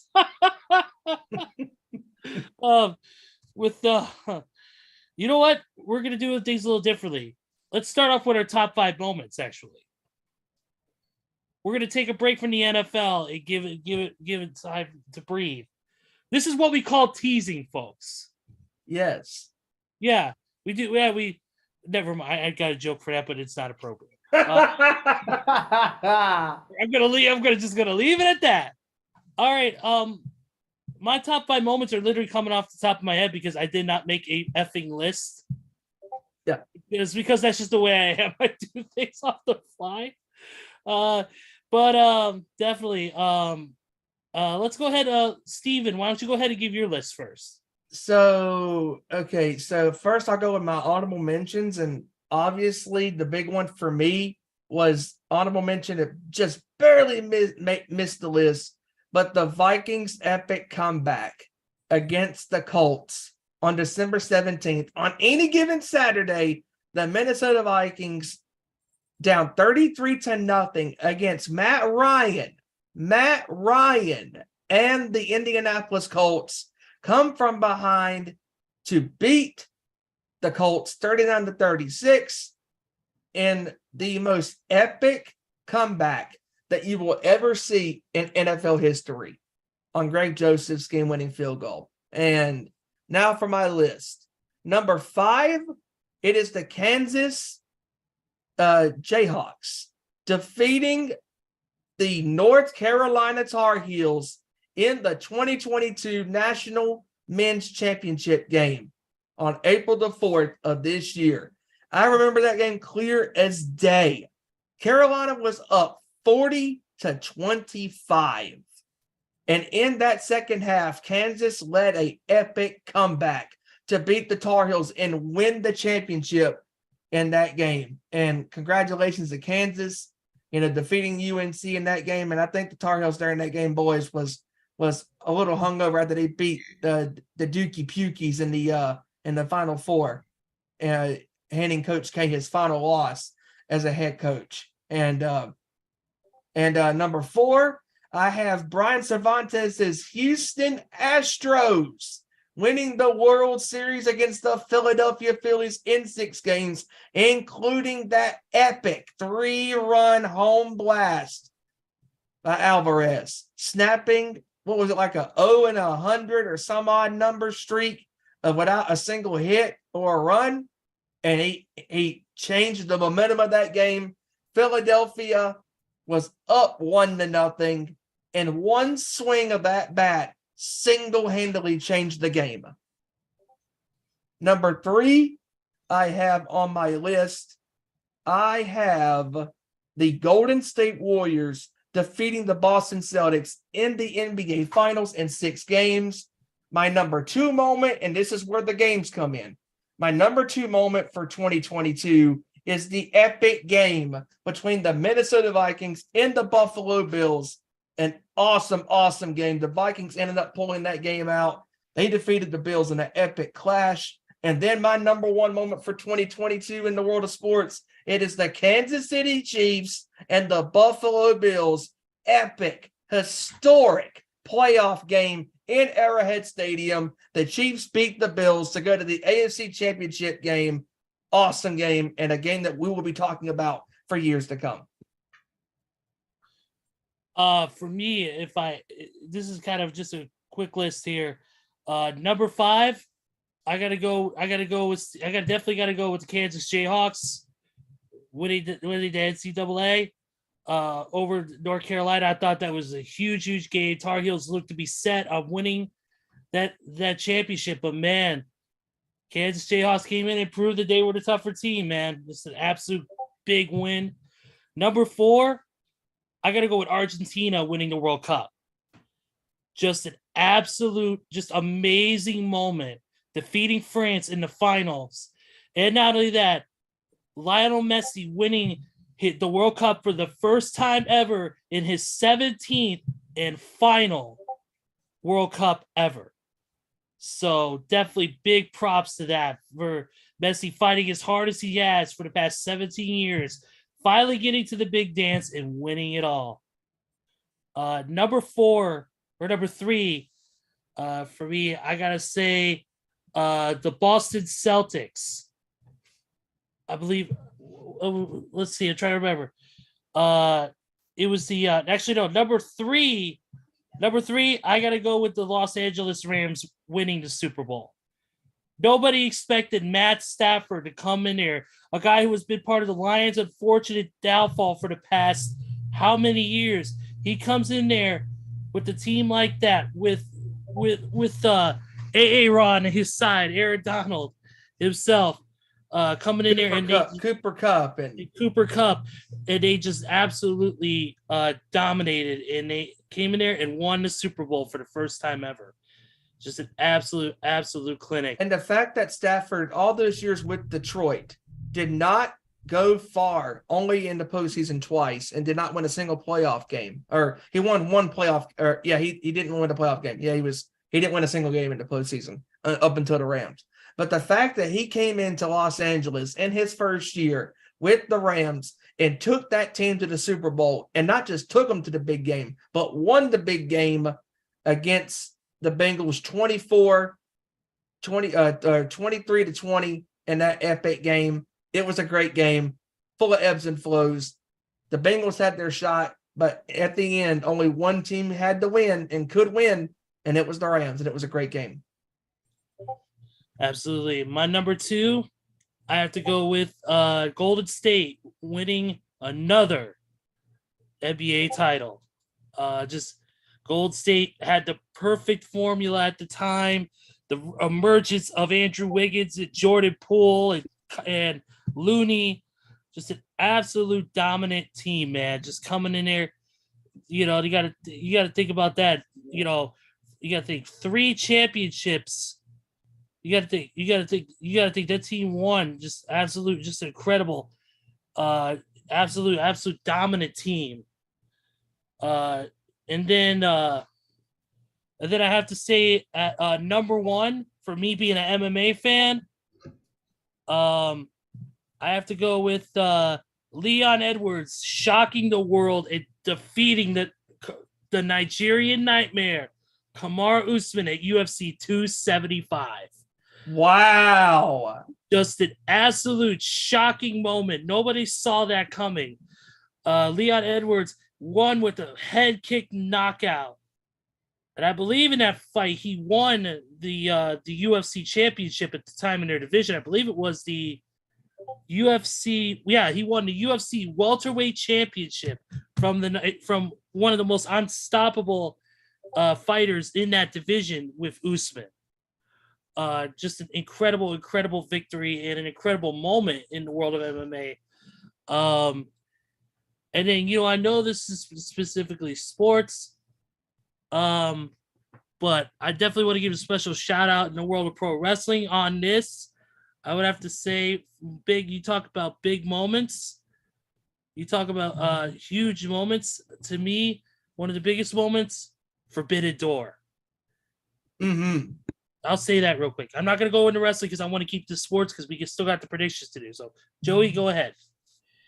So, the way that I did my top 5 moments, I did my top 5 moments a little differently. Yes, they're not all Atlanta Braves and Commanders. No, actually, none of them are.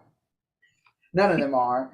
But yeah, the way that I did my top 5 moments is, I know it's always nice for a team to win championships, but I looked more into the deeper aspect of sports. So, and that's how I came up with my top 5. But first, I have 2 honorable mentions. Oh gosh. My first honorable mention is the Houston Astros manager Dusty Baker finally winning his first World Series, and in doing so, becoming the oldest manager / head coach to win his first title. And my last honorable mention is all 4 games in the NFL divisional playoff round last year, all ending in walk-offs. Every single one, whether it was a game-winning field goal or a game-winning touchdown, all four of the divisional round games ended in walk-offs. So, with that being said, here are my top 5 moments. My number 5 is looking back at 2 players from their respective sports who hit respective milestones. The first being Albert Pujols, joining the 700 home run club earlier in the season, and just a few nights ago, Alex Ovechkin scoring his 800th goal, joining Gordie Howe and Wayne Gretzky as the only players in the National Hockey League to score 800 goals. And Pujols hitting his 700th home run put him in the list with Barry Bonds, Hank Aaron, and Babe Ruth as the only players to hit 700 home runs. So my respect and my kudos go out to both of them. My number 4 moment is when the NBA, all over the National Basketball Association, retired the number 6 jersey that was worn by the late great legend Bill Russell. Because think about it, Bill Russell completely revitalized the game of basketball, and he put the NBA on the map. From his days being a player and a player coach, got in Boston to 11 NBA championships back in the 1950s and 1960s. My number 3 moment, going into the tennis world. This year we saw 2 all-time greats, both calling it careers after filled with various number 1 rankings and Grand Slam championships. On the men's side, Mr. Roger Federer, and from the women's side, Serena Williams. Both of them calling it careers after various number 1 rankings, various Grand Slam championships, various memorable matches. Those 2 will greatly be missed in the tennis world for years to come. Number 2, one of the greatest head coaches in NBA history, Mr. Greg Popovich, breaking the record for most wins by an NBA head coach, passing Don Nelson when Pop was able to get win number 1,336. I can't remember the game and I can't remember who they played, but Popovich going to number 1 in the all-time wins list really stood out to me. And last but not least, number 1, back in April, we saw one of the all-time greatest coaches in college basketball history finally hang it up after so many years 42 into the Durham, North Carolina college basketball world. Yes, folks, I'm talking about the one and only Coach K. Coach K retiring after 47 years of being a head coach, completely putting Duke basketball on the map and just completely changing the world of college basketball as we know it. So my respect goes out to Coach K for putting in all those amazing years of coaching for college basketball. And those are my top 5 moments. Great moments there, Joey. I do got to give a couple quick. You with your list actually made me think of a couple honorable mentions myself. I got to give an honorable mention to. You talk about people retiring, Coach K, Serena Williams, and Federer. We can't forget about the retirement of the one, the only Big Ben. Yep. Ben Roethlisberger retiring this year. That's an honorable mention. I want to talk about one of the most prolific quarterbacks of our generation. A guy that he only had maybe 1 Super Bowl title, but the guy was very prolific and one of the best out there. Also, honorable mention, I got to talk about this, and it's more for me, but Justin Fields set in that Week 9 game against the Miami Dolphins, setting the regular season quarterback rushing record for the NFL in a single game, 178 yards, surpassing Michael Vick's 20-year record. Just an epic performance that game for Fields, who is only second year in there, and proving why he's one of the most mobile quarterbacks in the entire NFL, far none. And not only that, he also became the first NFL player to have 3 touchdown passes and rush for at least 150 yards in the same game, and set the Bears franchise records for both longest quarterback run and quarterback touchdown run, 61 yards. So an epic game there for Fields. I got to put that as an honorable mention as well. But we got some score predictions to do, gentlemen. And this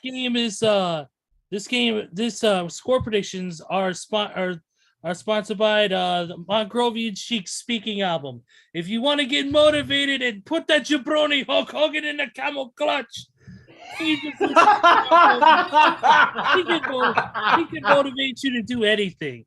He can motivate you to move forward with your life. He can motivate you to do anything. He can motivate you to take over the world and make it number one. Hot boy. Go get it now at your local retailer. Here we go, guys. Let's start. I think Joey has some numbers to read off. Yes, you do, Joey. Go ahead. Indeed. So I'm going to keep this short and sweet because I know we're getting close to the end of the show here. So I'm going to, like I said, I'm going to keep this short and sweet. We actually had 3 winners this past week, and it was the 3 of us that are here on the show tonight. You, Steven, you, Ezra, and myself. We all went 10-6 last week. Wild weeks. And Kevin was the one that tanked this week, finishing 9-7. Now, I'm going to go ahead and say that next week's predictions is going to be our last one before I announce the winner. And just to keep it fair, next week, when we do our last prediction battles for the end of the regular season, I will actually be putting down the scores that we will all say for each game. And if by some chance there is a tie, or you know what? I'm actually going to do one. I'm going to pick one random game from next week. One random game where I'm going to write down the scores for. And if by some chance there was a tie with the records at the end of next week's prediction battle, in that one random game, the one person who is the closest to the final score will get the nod. Oh, I like it. Yep, the one who closely predicts the final score of that one random game that I will pick from next week will get the nod, just in case there is a tie. All right, so with that being said, let's move on to predictions, starting off with Thursday night. Yes, we do. We have a Thursday night game. Pretty, I would say, decent one at least, Better than nothing. Yeah. I'll take it at this point. Cowboys and Titans at Nissan Stadium. And, of course, I will be reading off Kevin's scores, so let me get them pulled up real quick here. All right. Kevin is starting off by saying the Dallas Cowbabies are going to beat the Titans 31-14. The Cowbabies.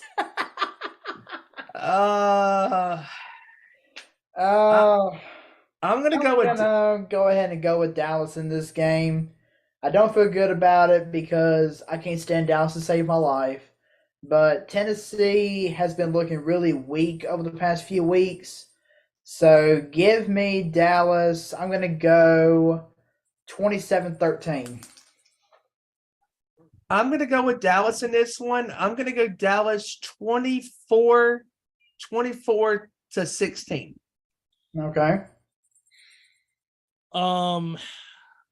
I'm gonna go with I gotta go with Dallas. If anything, I'm gonna go with Dallas 27-20. Okay.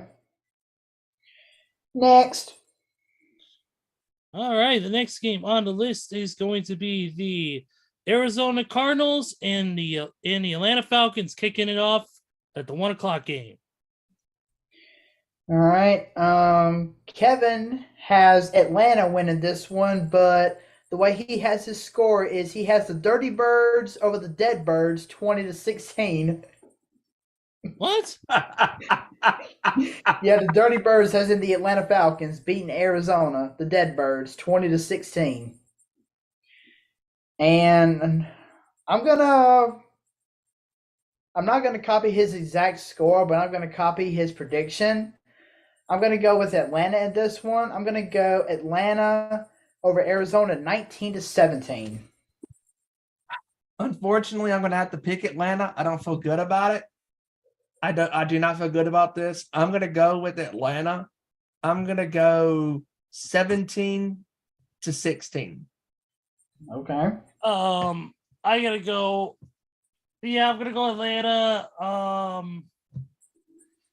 18. I'm gonna go with Atlanta 20-13.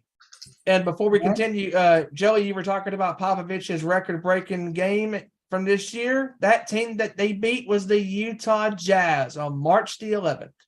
Thank you for that information. I totally Yep. Yo, thank you for that information. Yep.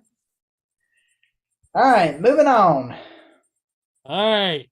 Next game, real quick, is the Chicago Bears and the Detroit Lions NFC North showdown. I'm going with Detroit. I think Detroit is going to get off the mat, and they're gonna be looking for vengeance against now their NFC North rivals in Chicago. I'm going to go Detroit to win in a close one because or pretty close. I'm going to go Detroit. I'm going to go 30-20. All right. Kevin has Detroit winning 34-28. But I hate to do this, but I want to see my Commanders in the playoffs, and in order for that to happen, this is one of the teams that needs to lose this game. So I'm going to go against the grain. I'm going Chicago. Wow. I'm going Chicago in this one. I think it's going to be a close one.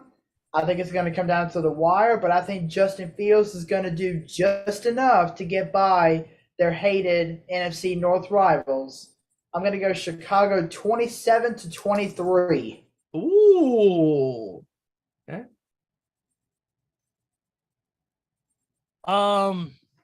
Chicago. Of course, I'm going to go with Chicago here. I'm going to go Chicago 20. I'm going to go Chicago 27-24. It's going to be a close one. Yep. All right. All right, here we go. This one is the Jaguars and the Texans in Houston. Sorry, Brian, this is not going to end well for you.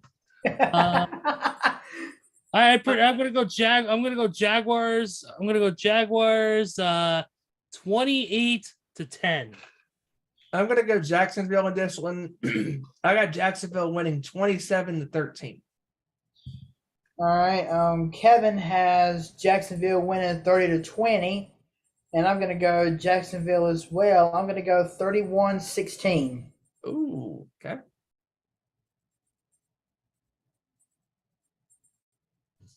Hold on. Yeah, I got to go. Yeah, like I said, yeah. So we got everybody's scores on the Jacksonville game? Yep. Okay. Next up, Chiefs and Broncos at Arrowhead Stadium. Oh, come on. This is the easiest game. It's the Broncos, guys. It's the Broncos getting destroyed 45-6. Oh. What? All right. Kevin is going Kansas City over the Donkeys 41-8.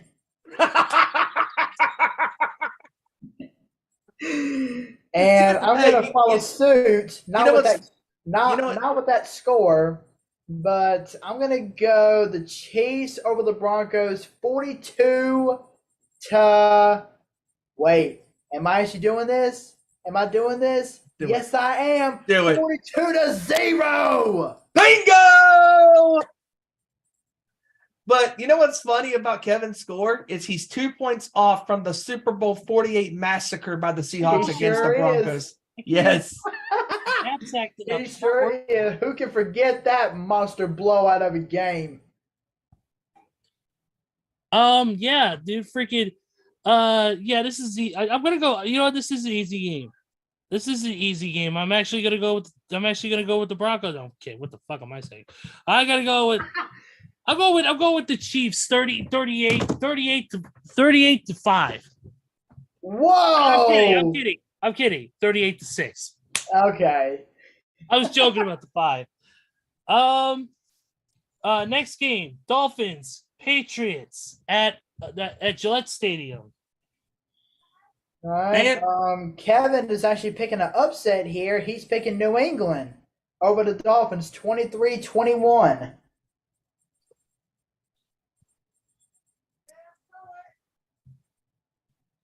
You know, but I'm actually going to go against the grain here once again. I'm going Miami.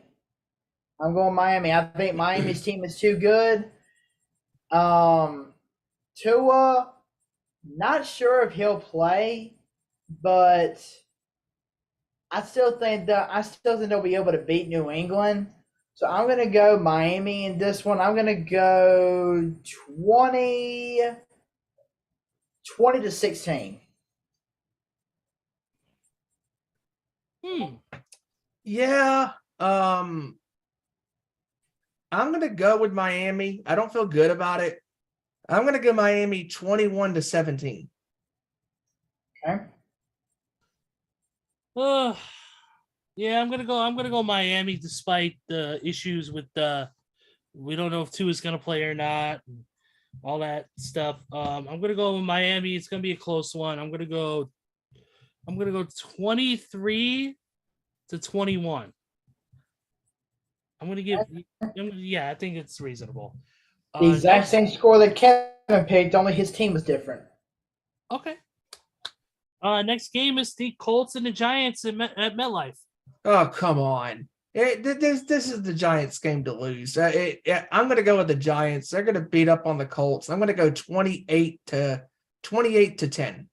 27. I'm going to go 27. I'm going to go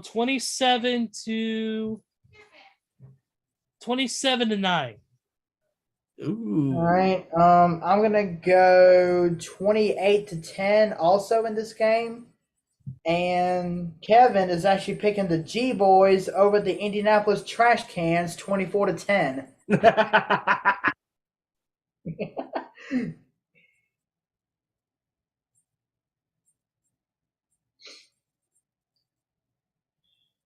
All right. All right. Next. Looks like let's go ahead and go with New Orleans going up to Philadelphia to take on the Eagles. I'm going to roll with Philadelphia in this one. I think Philadelphia's going to get back to their winning ways. I'm going to go Philadelphia 34-17. Yeah, and I think Jalen Hurts is going to come back and play in this one. So with that being said, give me the Eagles in this one. I'm going to go 37-10 Philly. All right.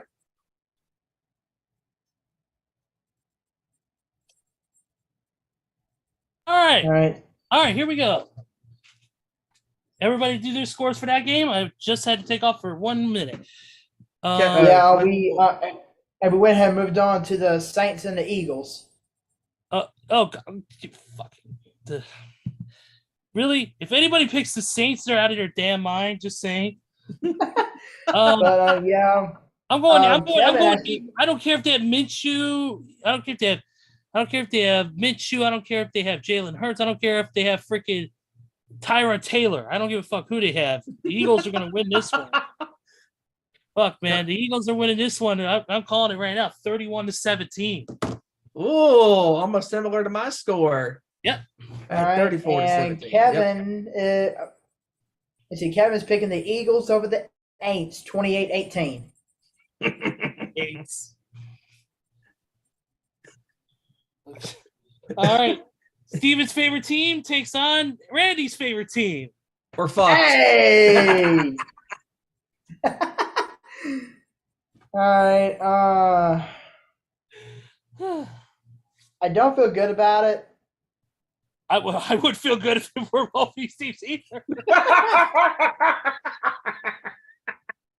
I don't feel good about it, but I think Tampa Bay is going to come up with the win in this one. It's going to be close. I'm going to say Bucks 27, Panthers 24. I'm going to go Tampa Bay. I'm going to go Tampa Bay to come from behind to beat the Panthers. I think the Panthers are going to be up 17-7. And Tom Brady and the Buccaneers are going to engineer yet another come from behind victory to beat the Carolina Panthers 20-17. All right. I have a very similar score. I got Tampa Bay beating the Panthers. I got one up on you, Steven. 21-18. Ooh. Okay. Okay. Yeah, but check out Kevin's team name right here.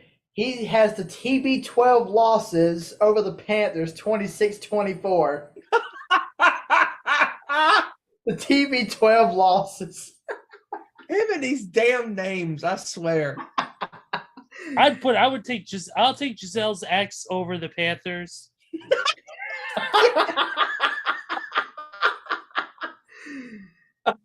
Oh, but I believe we have just one more 1:00 game. Yes, you do, and it's the Browns and the Commanders in Washington. Oh boy! Yeah, this will be the game in which the Commanders will unveil who their new mascot's going to be. So, with that being said, I think the Commanders are going to walk away with the dub in this one because Cleveland. It's going to be based off the movie Master and Commander: The Far Side of the World. Oh God, no! But it don't matter who. It don't matter who is at quarterback. The Commanders are gonna walk away with the win in this one. I'm gonna go my Commanders 28 over Cleveland 13. At least you'll have a mascot in your name as well as your logo, unlike the Cleveland Browns, who have a fucking dog and don't have who have a dog and have a helmet as a logo. Who the hell thought of that? I don't know. Somebody must have been drinking one night and thought, hey, let's put a helmet instead of a dog on there. Yeah.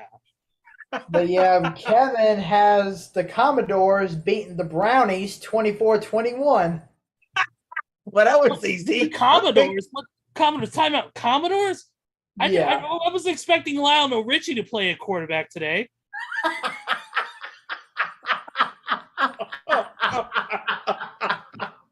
Oh God! Well, I'll tell you what this one's. The Commanders are going to beat the Browns all night long.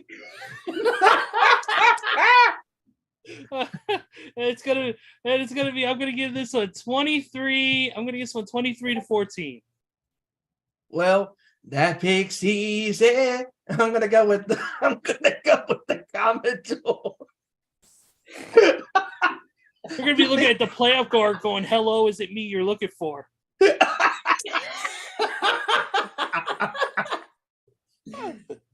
This pick's easy like Sunday morning. I'm gonna go with the Commodores to beat the Browns.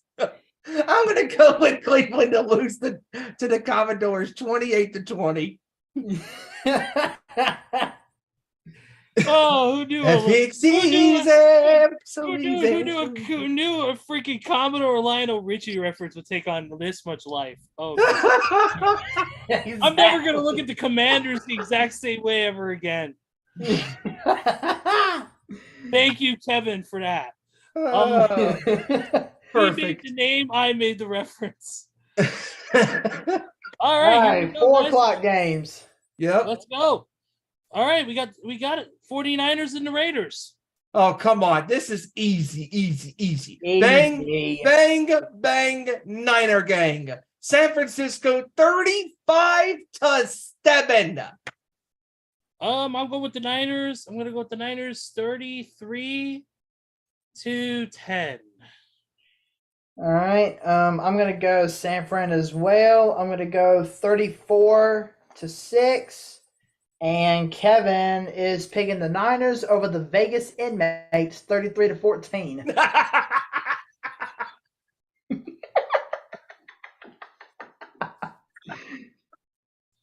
All right. Next game, we got the Jets, Jets, taking on the Seattle Sea Dead Chickens. Oh. All right. Kevin is saying the Sea Chickens over the Jets 27-26. But once again, this is a game that needs to go in Washington's favor. So with that being said, I'm going with the Jets to pull off this win. I'm going the Jets. I'm going to say Jets 28 over Seattle 24. I'm going to go with Seattle. I'm Yeah. going to go 30-24. Okay. The Jets proved that they play better with Mike White than they do Zach Wilson.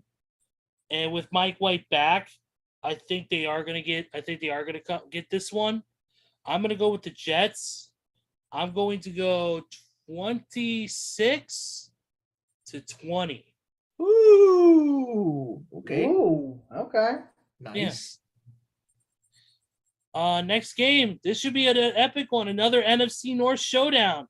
Packers, Vikings at Lambeau.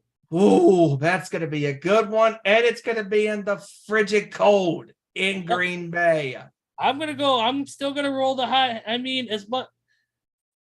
Your defense still won the game, motherfuckers. I'm going with the Vikings. I'll go with the Vikings. I'm going with the Vikings 28, Packers 24. All right, I'm actually going to follow suit with you, Ezra, because the Packers need to lose this game also. Like I said earlier. Look at you with the common theme of picking your command or your Commodores over against everybody. Yep. Like I said earlier when HiJacker was on, the Commanders need to win, and they need to have Detroit, Seattle, and Green Bay all lose this week. So I got to go against. I got to go with that. So give me Minnesota in this one. I'm gonna go 28-25. Oh, before you guys continue, I got to throw this comment out there. For William Guyard, he said, talking about Tom Brady, every time he throws the ball, he sees Giselle and he's throwing her money. Nice. Nice Good job one. there, Mr. Guyard, sir. Good job, sir. All right. Steven, your score. Your score, buddy. It's a tough one. I'm gonna go with the Vikings in a close one. I'm gonna go the Vikings 27-23. Okay. All right. Okay. Next game is the battle. Continuing that. Kevin scored. All right, Kevin score. Yeah, Kevin. Oh, yeah. He's going Green Bay 27-24. Ooh. And Kevin has officially been fired from our Nation Sports Show.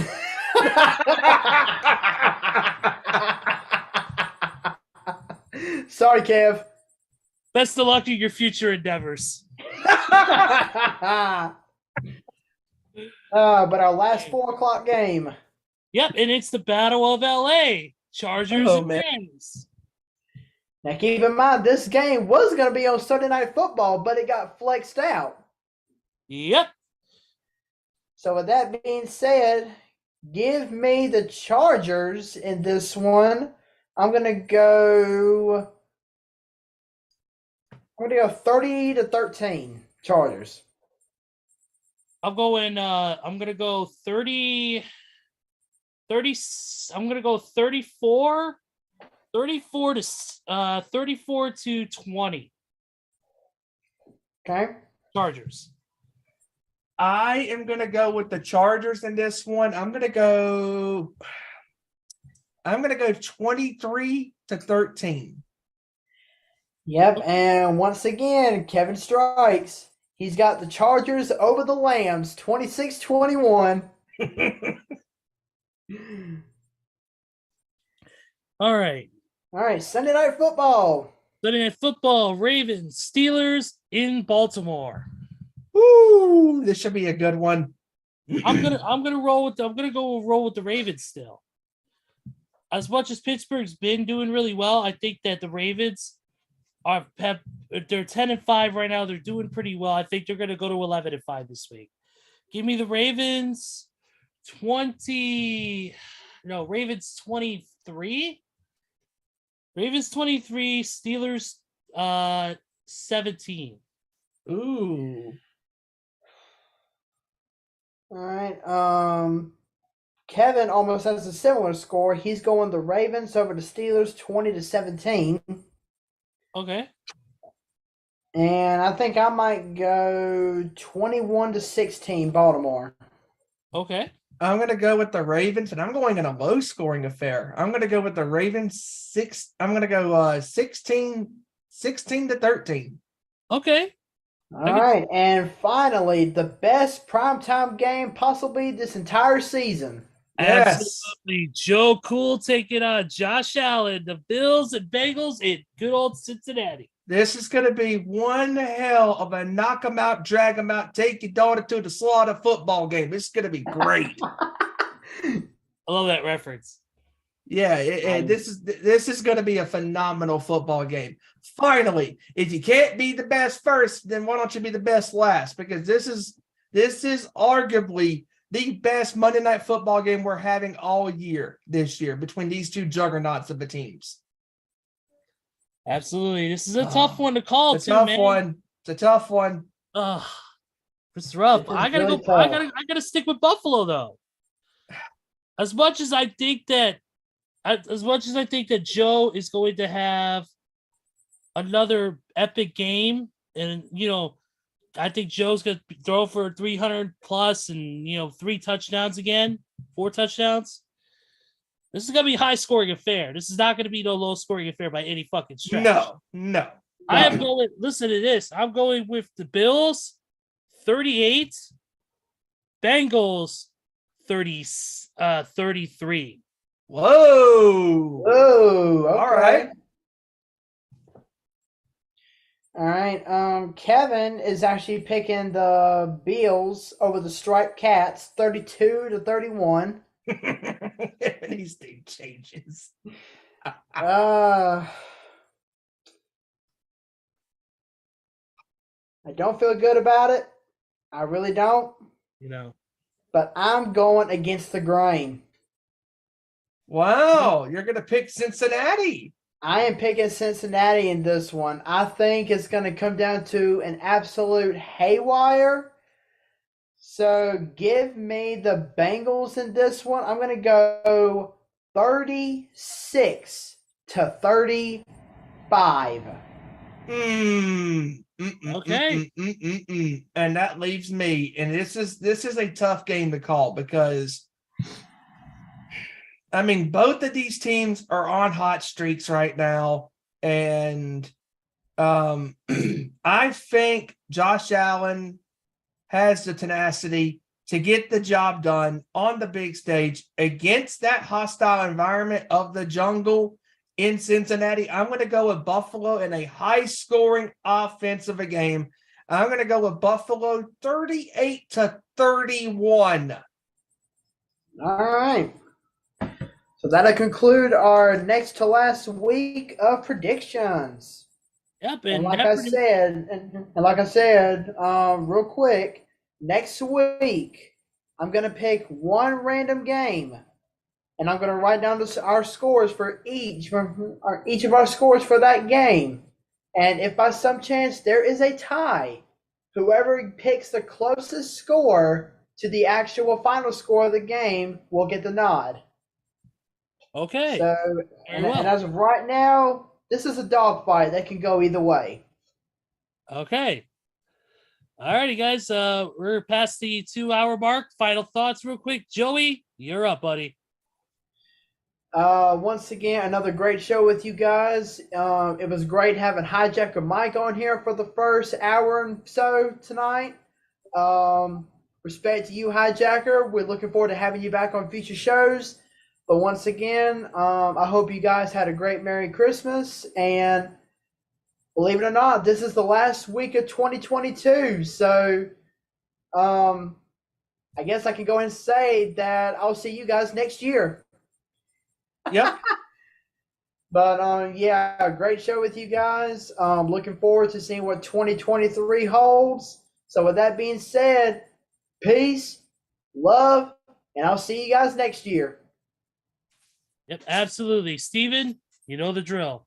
Oh, yeah. As always, great show with you guys, and great having our boy, HiJacker Mike, HJM, in his house for the first hour and change, talking about sports and stuff.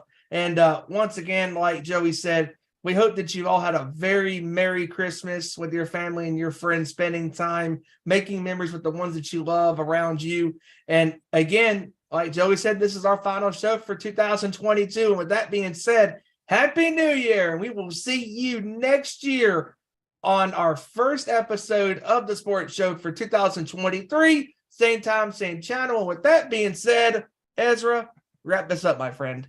Absolutely. This has been, and I want to say real quick, this has been an incredible year for the sports show. The growth has been substantial. We got to thank everybody who has been a part of the show, some form, small form. We got, of course, got to thank HiJacker for coming in tonight. We got to thank Joey here. We got to thank Randy. We got to thank Kevin. We got to thank the people who even contributed in the past, whether it's one or two shows, Sam in Cleveland, Todd, a lot of our boys who came in the clutch and helped us out in multiple moments. Hopefully next year we'll have the return of Nation Night Fights and Cage Fight Chronicles. Hopefully we'll see how that goes, but definitely want to say thank you to everybody who's been a part of the show.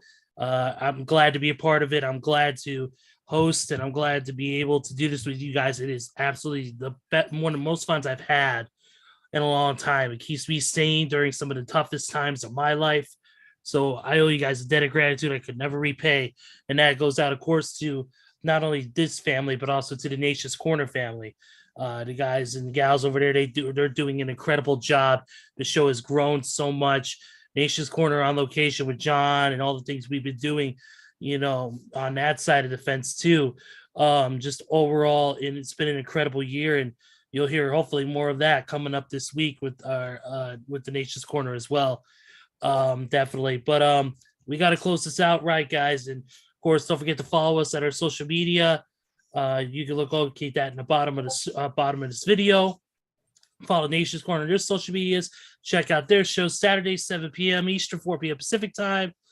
YouTube.com/Nation's Corner. And of course, like, subscribe, share on this channel and this video as well.